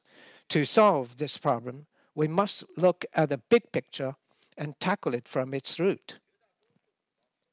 The vast majority of armed conflicts stem from absolute poverty and scarcity of resources, and development for peace is the fundamental way out of this conundrum. The international community should coordinate the implementation of the 2030 Agenda for Sustainable Development to help conflict-affected countries and regions meet the challenges in poverty reduction and pandemic control, thus gradually eliminating the root causes of conflict. Second, adhere to the peaceful solutions to conflicts through dialogue, good offices, and negotiations. At present, multiple hotspot issues on the Council's agenda are at a critical stage. The international community should seize the opportunity to support dialogue and consultation, strengthen mediation and good offices, intensify diplomatic efforts, prevent escalation of tension, and free civilians from the ordeal of war at an early date. The Council and other UN bodies should play a coordinating role and support regional organizations that have the advantage of finding regional solutions to regional disputes, so as to forge a synergy for promoting talks for peace. All parties to the conflict should respond positively to the Secretary General's appeal for global ceasefire and take forward the political process through inclusive dialogues. Third, on the basis of clearly defined host country responsibilities, help them strengthen their capacity building. The governments of the affected countries should assume the primary responsibility for the protection of objects indispensable to the survival of the civilian population. All parties to a conflict must fulfill their obligations under international law, protect civilians and civilian installations, strictly distinguish between military objects and civilian installations, ensure the functionality of infrastructure, and prioritize the needs of vulnerable groups such as women and children. The international community should respect the sovereignty of host countries, focus on their needs, heed their views, and help them build up their capacity to operate and protect infrastructure on their own. Be on guard against terrorist forces controlling or destroying infrastructure, or even launching cyber attacks on critical infrastructure by using digital technology. Mr. President, the international community should work together to protect civilians and civilian installations and ensure their sustainable access to essential services. The GA, the Council, ECOSOC, the PBC, and the UN resident officers should, in accordance with their respective mandates, display their advantages and strengthen coordination with regional organizations and international bodies such as ICRC to tilt focus of humanitarian relief and development assistance towards civilians and civilian installations and play a greater role in post-conflict reconstruction. Member states can also make their own contributions. In this regard, China is ready to share some experience. Over the years, by aligning the Belt and Road Initiative with the UN 2030 Agenda for Sustainable Development, China has deepened cooperation with relevant national, regional, and international organizations to help developing countries build up their infrastructure, boost employment, and improve people's livelihood. China has helped build 24 agricultural technology demonstration centers in Africa, benefiting more than 500,000 local people. The Development Subfund under the China UN Peace and Development Fund has implemented 34 projects involving multiple UN agencies, benefiting dozens of countries.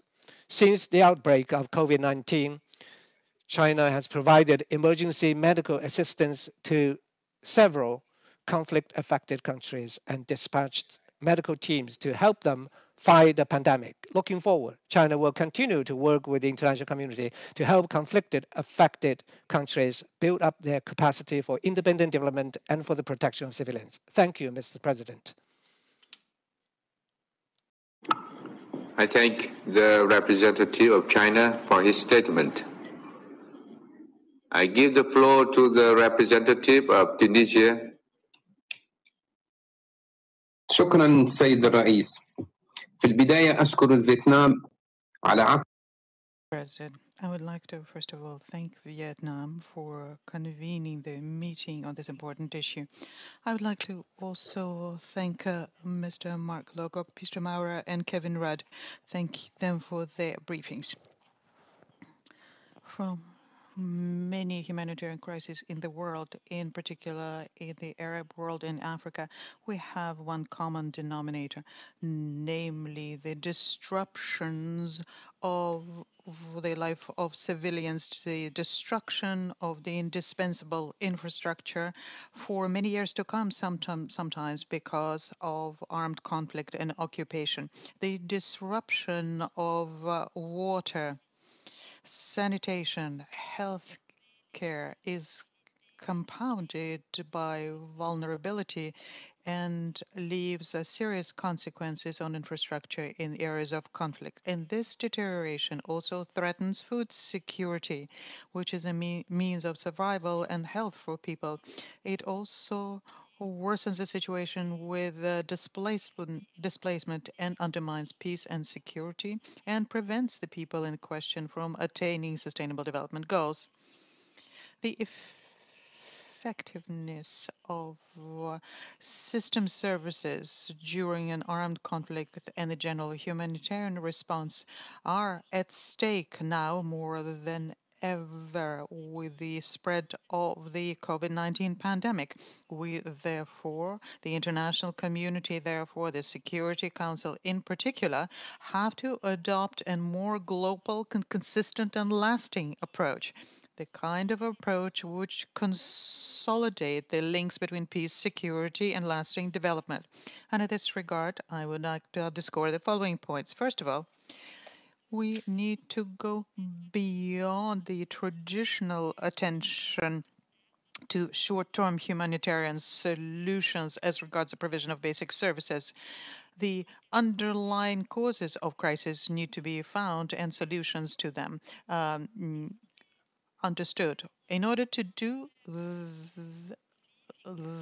that, we have to make sure that conflicts and the reason for conflict has to be at the head of the Security Council agenda and the response we provide to that.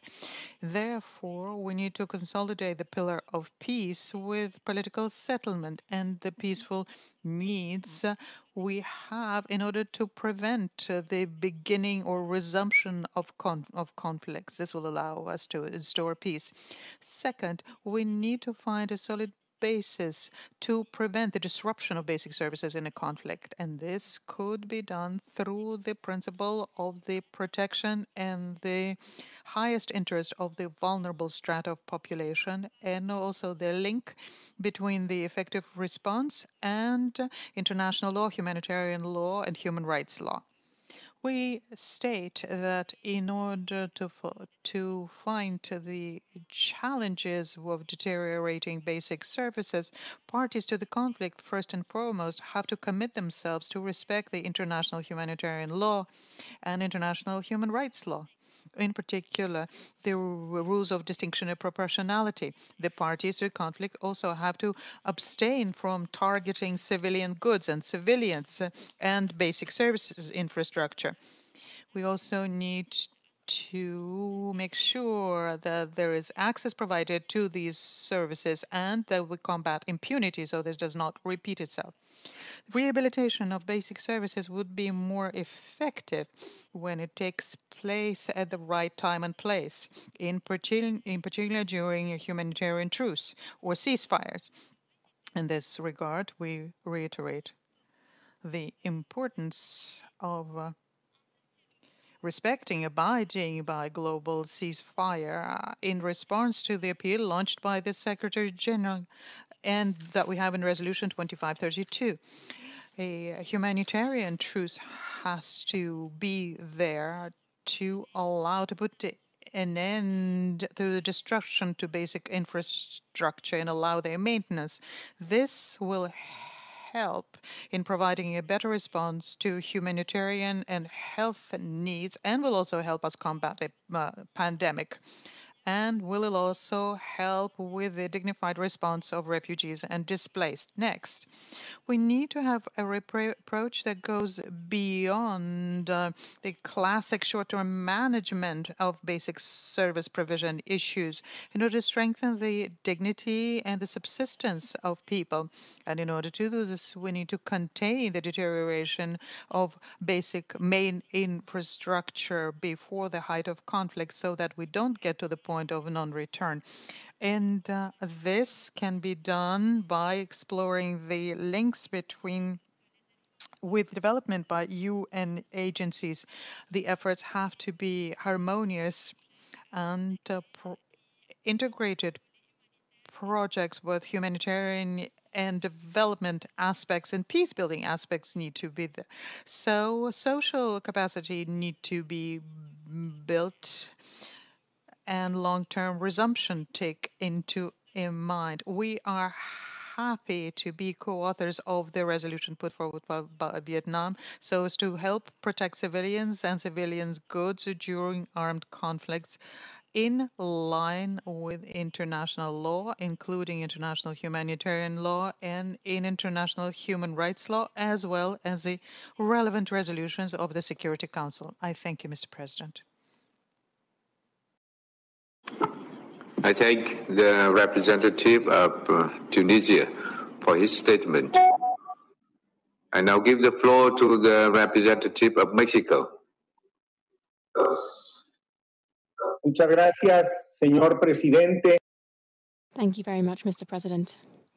Mexico thanks Messrs. Lowcock, Maurer and Rudd for their informative briefings. Likewise, we congratulate Vietnam for convening this debate in light of the current challenges posed by the increasing urbanization of conflicts and the use of new technologies. We especially agree on the need for full respect for international humanitarian law and the importance of protecting objects indispensable to the survival of the civilian population. In particular, drinking water facilities and supplies, power plants, medical facilities and schools, just to name a few that we deem essential. Mexico is alarmed that attacks on these indispensable areas persist despite being prohibited under the additional protocols to the 1977 Geneva Conventions. We roundly condemn this type of attack and the lack of compliance with international humanitarian law norms. There can be no exceptions to allow the condoning of deliberate attacks on critical infrastructure. The starting point is avoiding the suffering of the civilian population at all costs in any conflict. I will focus my specific comments on 2 points in particular. First, strengthening the protection of civilians through respect for international humanitarian law.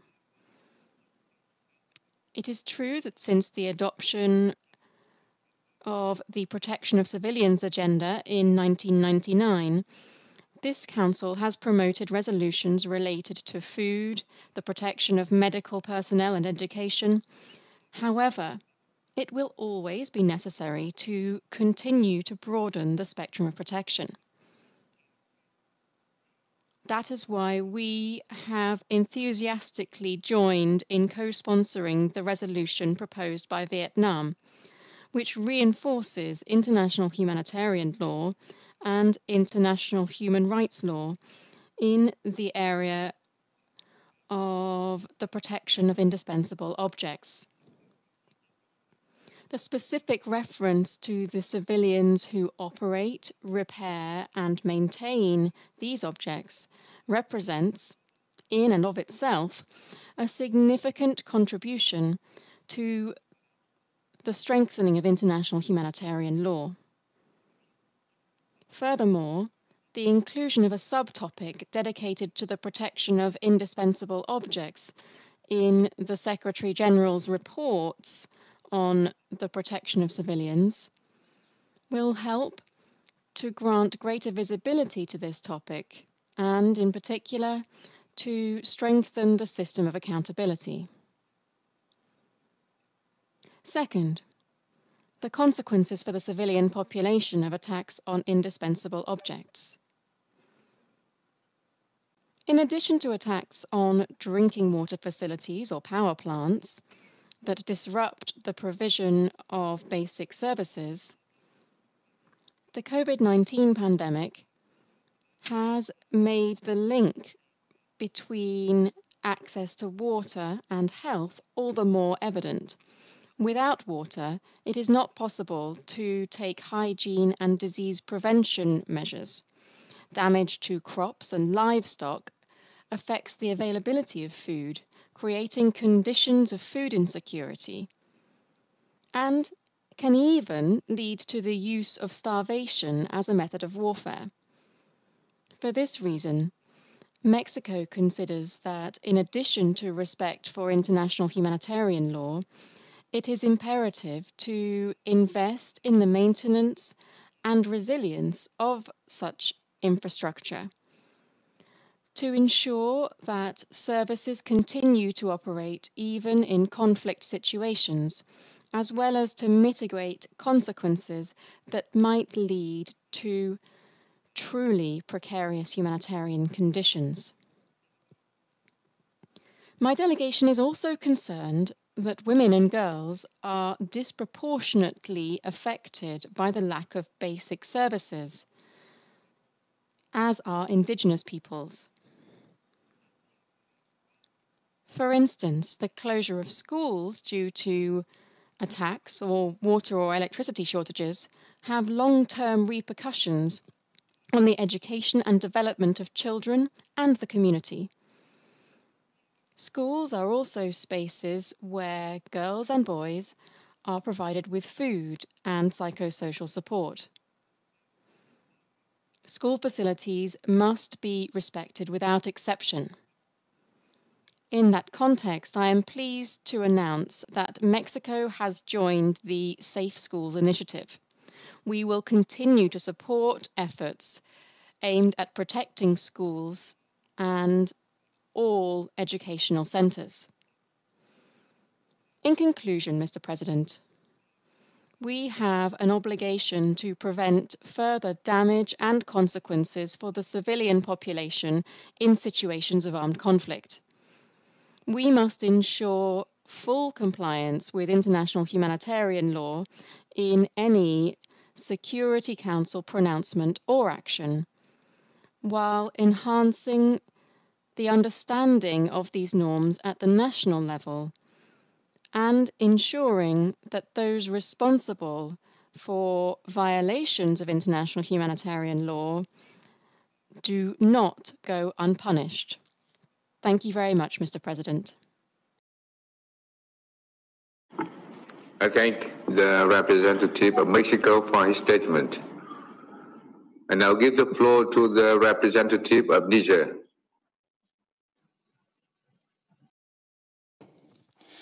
Thank you, Mr. President. Mr. President, the subject under examination is very relevant because efforts undertaken to stem the spread of COVID-19 have increased the vulnerabilities of civilians living in areas prone to conflict and have thrown up new challenges for states and humanitarian actors with regard to the protection of populations and the infrastructure necessary for their survival. In several conflict areas, be that in Syria, Yemen, or Afghanistan, or the Sahel, we are seeing a resurgence of cowardly and gratuitous attacks of armed groups against civilian targets in violation of the principles of distinction, prohibition of indiscriminate attack, proportionality, and precautionary measures in the conduct of hostilities, as advocated by the Geneva Conventions and their additional protocols. The time has come for the Security Council to strengthen its commitment in this area by sending a clear message of support for the respect of international humanitarian law and accountability for offenders. At this juncture, Mr. President, I would like to thank your country, Vietnam, for having included this important issue amongst the priorities of your presidency and your mandate for the Security Council. I would also like to thank Mr. Lowcock and Mr. Maurer and Mr. Rudd for their presentations on this important issue. Mr. President, one thing is clear. The humanitarian consequences of attacks on infrastructure and civilian objects such as energy, sanitation, educational and water facilities, and the destruction of crops and food stocks in a time of conflict are felt not only in the short but also in the long term. In the short term, these acts contribute to making the humanitarian situation for the civilian population even more complex, caught as they are between the warring parties, by attacking an electrical power plant, for example, or the water distribution system. The functioning of hospitals and the wastewater management system in a community is affected. This can lead to the outbreak of waterborne diseases and disruptions in the provision of basic services and lead to a displacement of enfeebled populations. In the long term, the road to the reconstruction of a country, the civilian infrastructure of which has been destroyed by conflict, is long and requires enormous resources. The damage caused by war leads to a delay in the economic and social development of the country and runs the risk of huge debt being incurred by a country in post-conflict. Given all of the above, the protection of civilians and objects essential to their survival requires from us all that we take a holistic approach. To this end, I would like to make a few recommendations with regard to how we can protect this critical infrastructure and make it a central issue of the protection of civilians in conflict. First of all, we must subscribe to the recommendations of the Secretary-General with regard to the adoption of national and global political frameworks for the protection of civilians and stress prevention, harm reduction, and the response to the damage caused to infrastructure on which the civilian population depends. And I'd like to welcome and underscore the countries which are members of the G5 Sahel, Chad, Mauritania, Burkina Faso, Mali, and my own country, Niger, and congratulate us for having developed and implemented national policies and other frameworks for the protection of civilians and infrastructure for the provision of essential services on the basis of a proactive approach aimed at reducing the impact on the civilian populations. Following this, we must ensure equitable and inclusive access for civil society stakeholders in the process of establishing programs to strengthen the resilience of civilian infrastructure and essential services. But also, we must take into account the youth, peace and security agenda, as well as the women, peace and security agendas, and the recommendations of Resolution 1325 when these measures are put in place.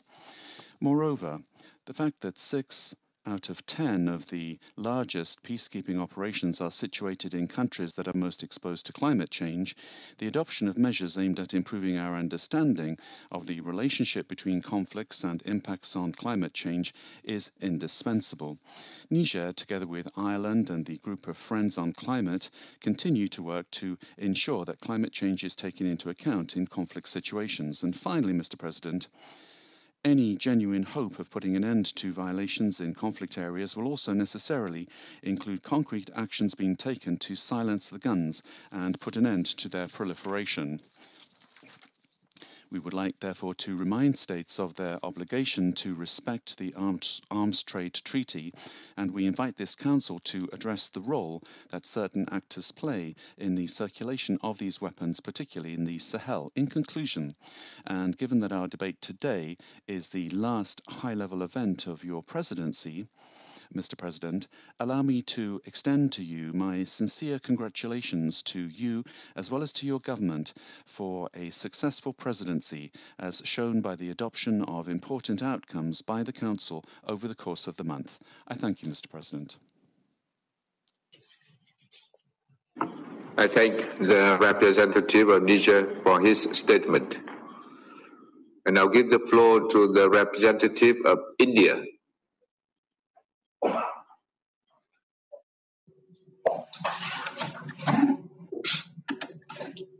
Thank you, Mr. President. At the outset, let me begin by thanking Your Excellency, Foreign Minister of Vietnam, and the Vietnamese delegation for organizing this open debate on this very important issue. I also thank USG for Humanitarian Affairs, Mark Lowcock, the ICRC President, Peter Maurer, and the Honorable Kevin Rudd, Chair, Board of Directors, International Peace Institute, for their briefings. These briefings have been useful to understand the impact of destruction of objects indispensable to the survival of civilian population in situations of armed conflict. India also deeply appreciates Vietnam for successfully steering the resolution on this subject. The primary responsibility of meeting the protection needs of populations, including the maintenance of essential services, rests with national governments. However, over decades of practice and shaped by the searing experience of destructive wars, we now have a set of international principles and jurisprudence which places equal responsibility on the aggressor to ensure that civilians and civilian infrastructure are not targeted in armed conflicts. History has shown us that the killings of civilians and devastation of civilian infrastructure have been used as legitimate weapons of war, especially during the 2 world wars. Apart from the death and the destruction caused, we recall the Marshall Plan, which supported Europe's reconstruction efforts to bring a semblance of normalcy in people's lives. Out of all this sprung not just the United Nations itself, but a vast array of international jurisprudence on the responsibility of those launching wars and military attacks to fully insulate and protect innocent civilian population infrastructure indispensable to survival from their attacks. However, it is a matter of concern that armed conflicts till this day seem to consider civilian population and civilian infrastructure almost as legitimate targets, resulting in maiming and killing of thousands and rendering millions homeless. The situation has only become worse with the civilian population and indispensable civilian infrastructure becoming easy targets of terrorist groups and non-state actors, especially those sponsored by state actors. Countries with rich history and cultural heritage, like Syria and Afghanistan, are facing serious threats of armed conflict today, which have devastated not just the population, especially women and children, but also indispensable civilian infrastructure and historical sites. There are other countries still reeling from past military actions carried out without due consideration for protecting civilian population infrastructure. Therefore, the issue of protection of civilians and civilian objects in armed conflict should be sought within the framework of applicable international law and in strict adherence to the principle of respect for sovereignty of states. India strongly condemns the use of oppressive violence against innocent civilians and targeting of civilian objects in armed conflicts, regardless of who commits them. Mr. President, in recent years, the civilians and critical civilian infrastructure in urban areas have become easy targets in armed conflict situations. Access to humanitarian assistance can be easily compromised with the destruction of hospitals, attacks on medical transport, and essential services in countries experiencing armed conflict. Now, cyber attacks targeting civilian infrastructure, including healthcare, have become common, which have continued even during the pandemic. It is a matter of serious concern that in situations of armed conflict, the well-established norms such as respecting applicable international humanitarian law and relevant human rights law, protection of civilian objects, and ensuring safe and unhindered access for medical and humanitarian agencies are not being adhered to by the parties. This is more evident in armed conflicts where parties are being backed by member states as proxies. This is a dangerous trend which must be addressed. We need to reflect on such situations if we are to lend a sense of realism into the debate on protection of civilian objects. In armed conflict situations, UN peacekeepers are coming under increasing pressure to protect civilian objects. UN missions and peacekeepers are not a panacea for all problems in conflict situations. The tendency of burdening peacekeepers with responsibilities which ought to lie primarily with the state should stop. This disincentivizes the international community from paying greater attention to strengthening the national security forces so that they can take over this responsibility from the peacekeepers. It is therefore important to provide carefully thought out mandates to peacekeepers in close consultation with troop contributing countries, since protection of peacekeepers is as important as protection of civilians.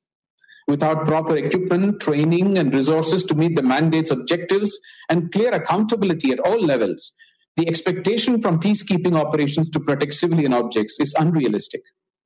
In post-conflict context, rehabilitation and reconstruction of civilian infrastructure and restoration of essential services should be given high priority, as it will facilitate socio-economic recovery and peace building. Due to significant cost associated with it, donor countries and UN agencies should provide financial and technical assistance for capacity building. Mr. President, for our part, after the end of the armed conflict in 2009 in Sri Lanka, India assisted the government of Sri Lanka in immediately restoring some of the most basic and essential civilian infrastructure. India deployed 7 demining teams on an emergency basis, which enabled the IDPs to return to their homes and livelihood. India contributed extensively to rebuild basic infrastructure in northern Sri Lanka, including 46,000 houses for IDPs. India's development portfolio, for example, of more than $3 billion in Afghanistan, is aimed at rebuilding capacities and capabilities of both the Afghan nationals and institutions post-conflict. In addition to several infrastructure and community development projects rebuilt after the conflict, India constructed the India-Afghan Friendship Dam and is now taking up the construction of the Shatub Dam for providing safe drinking water to 2 million residents of Kabul city. In conclusion, Mr. President, India stands ready to support efforts towards strengthening the normative architecture for protection of objects indispensable to civilians and provision of humanitarian assistance in armed conflict as a part of a broader endeavor. Such a normative architecture should respect principles of sovereignty, political independence, territorial integrity, and unity of countries affected by armed conflicts. I thank you, Mr. President. I thank the representative of India for his statement. I give the floor now to the representative of the United Kingdom. Thank you very much, Mr. President, and our thanks also to Mr. Lowcock, Mr. Maurer, and Mr. Rudd for their briefings. The United Kingdom is grateful to Vietnam for convening this debate and is delighted to co-sponsor Vietnam's resolution on the protection of indispensable objects for human survival. Mr. President, it was striking listening to the briefers today. They catalogued examples, very specific examples, of despicable violations of international humanitarian law.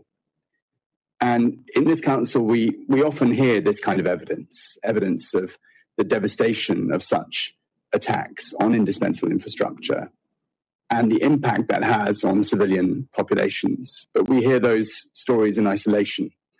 And the power of hearing them in aggregate is quite significant. Each one of them represents a failure of this council to fulfill its mandate.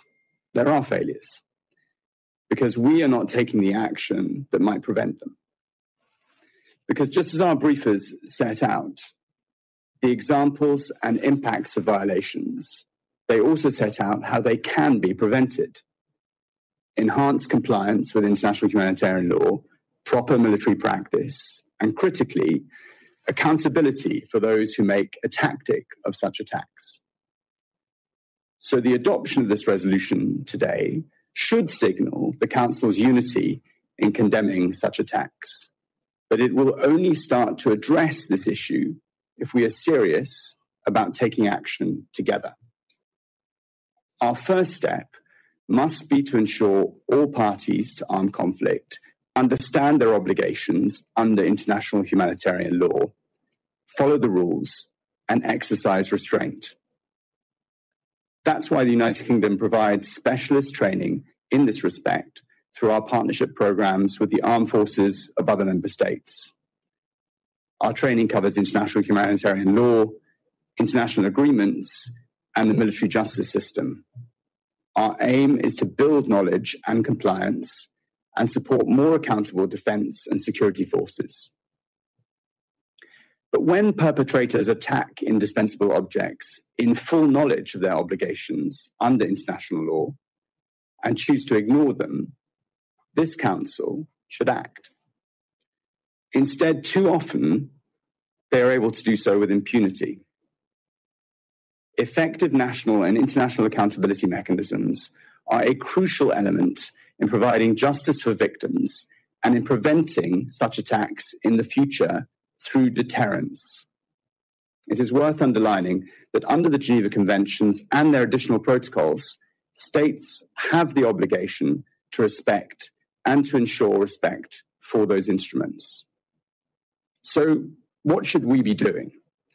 There are three immediate actions we can take to protect indispensable objects and prevent the suffering caused by the targeting of them in violation of IHL. Firstly, we can improve reporting and evidence. Governments and armed actors should ensure the timely collection and reporting of information to avoid harm to civilians and civilian objects.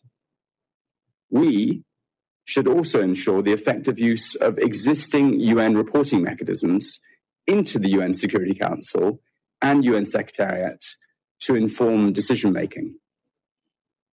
Secondly, this Council must act on reporting. Despite the provisions in Resolution 2417, the Council has failed to encourage any independent state investigations into the use of starvation of civilians as a method of warfare. We have the means, but no action has taken place. In our statement to the Council on the 11th of March, in the open debate on conflict and food insecurity, We highlighted such concerns in Tigray, northeastern Nigeria, Yemen, and South Sudan. Thirdly, we should do more to hold those responsible for the targeting of indispensable objects to account. We will continue to press for full, prompt, and impartial investigations into all incidents where indispensable objects to the civilian population are attacked, and to ensure those responsible for serious violations are held to account. And the Council should also be ready to consider sanctions against those who attack civilian objects or otherwise violate international humanitarian law, as it has done previously, including in the context of South Sudan. Mr. President, I would like to underscore the United Kingdom's own unwavering commitment to the proper implementation of and in compliance with international humanitarian law.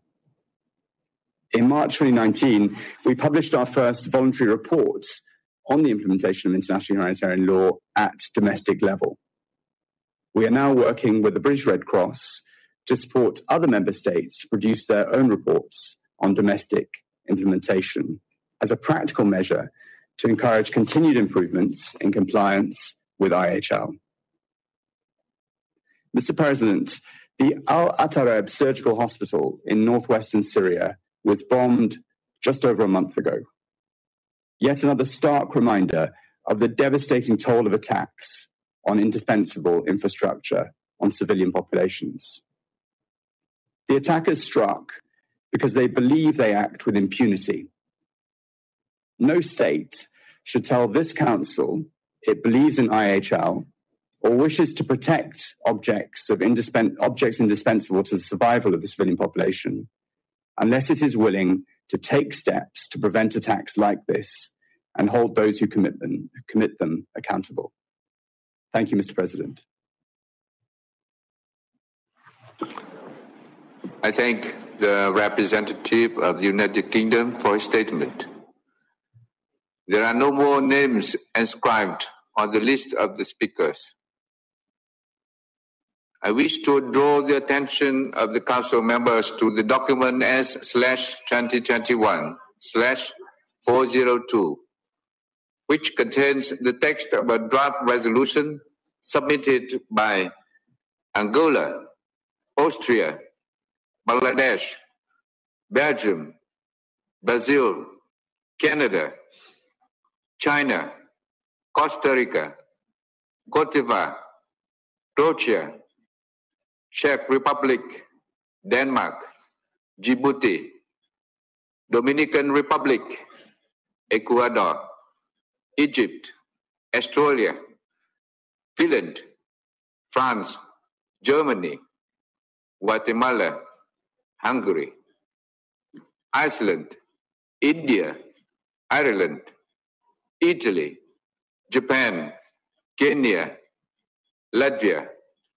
Lebanon, Lesotho, Liechtenstein, Luxembourg, Malaysia, Malta, Mauritania, Mexico, Mongolia, Morocco, the Netherlands, Niger, New Zealand, Norway, Pakistan, Peru, Poland, Portugal, Qatar, Republic of Moldova, Russian Federation, St. Vincent and the Grenadines, Serbia, Slovakia, Slovenia, Singapore, Spain, Sweden, Switzerland, Tunisia, Turkey, Ukraine, United Kingdom of Great Britain and Northern Ireland, United States of America, and Vietnam.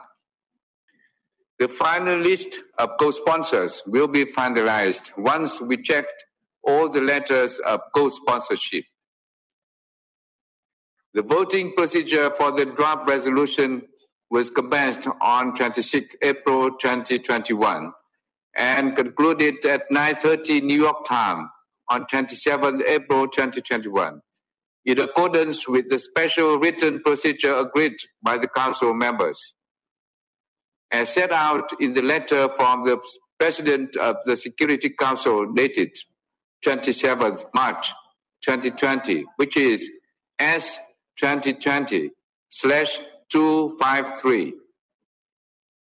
The result of the voting is as follows. The draft resolution received 15 votes in favor. The draft resolution has been adopted unanimously as Resolution 2573 of 2021.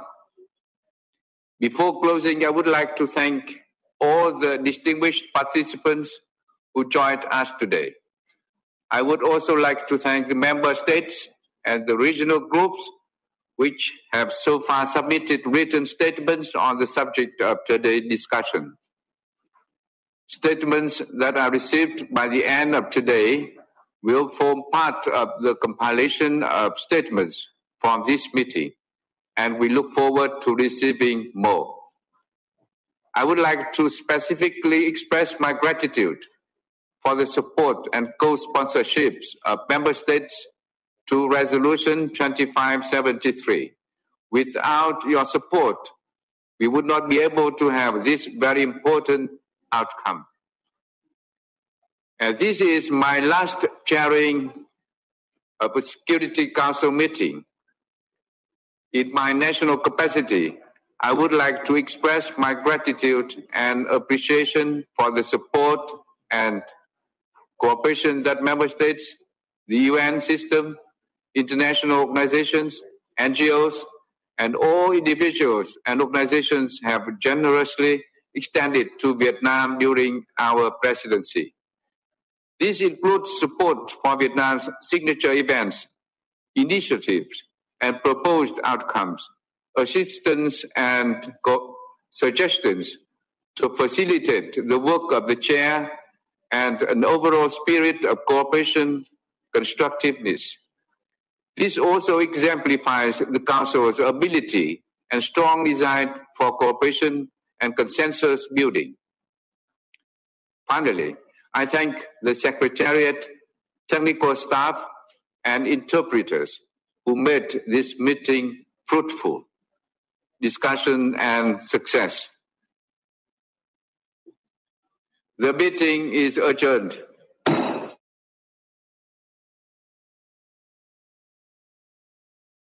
The convening power to promote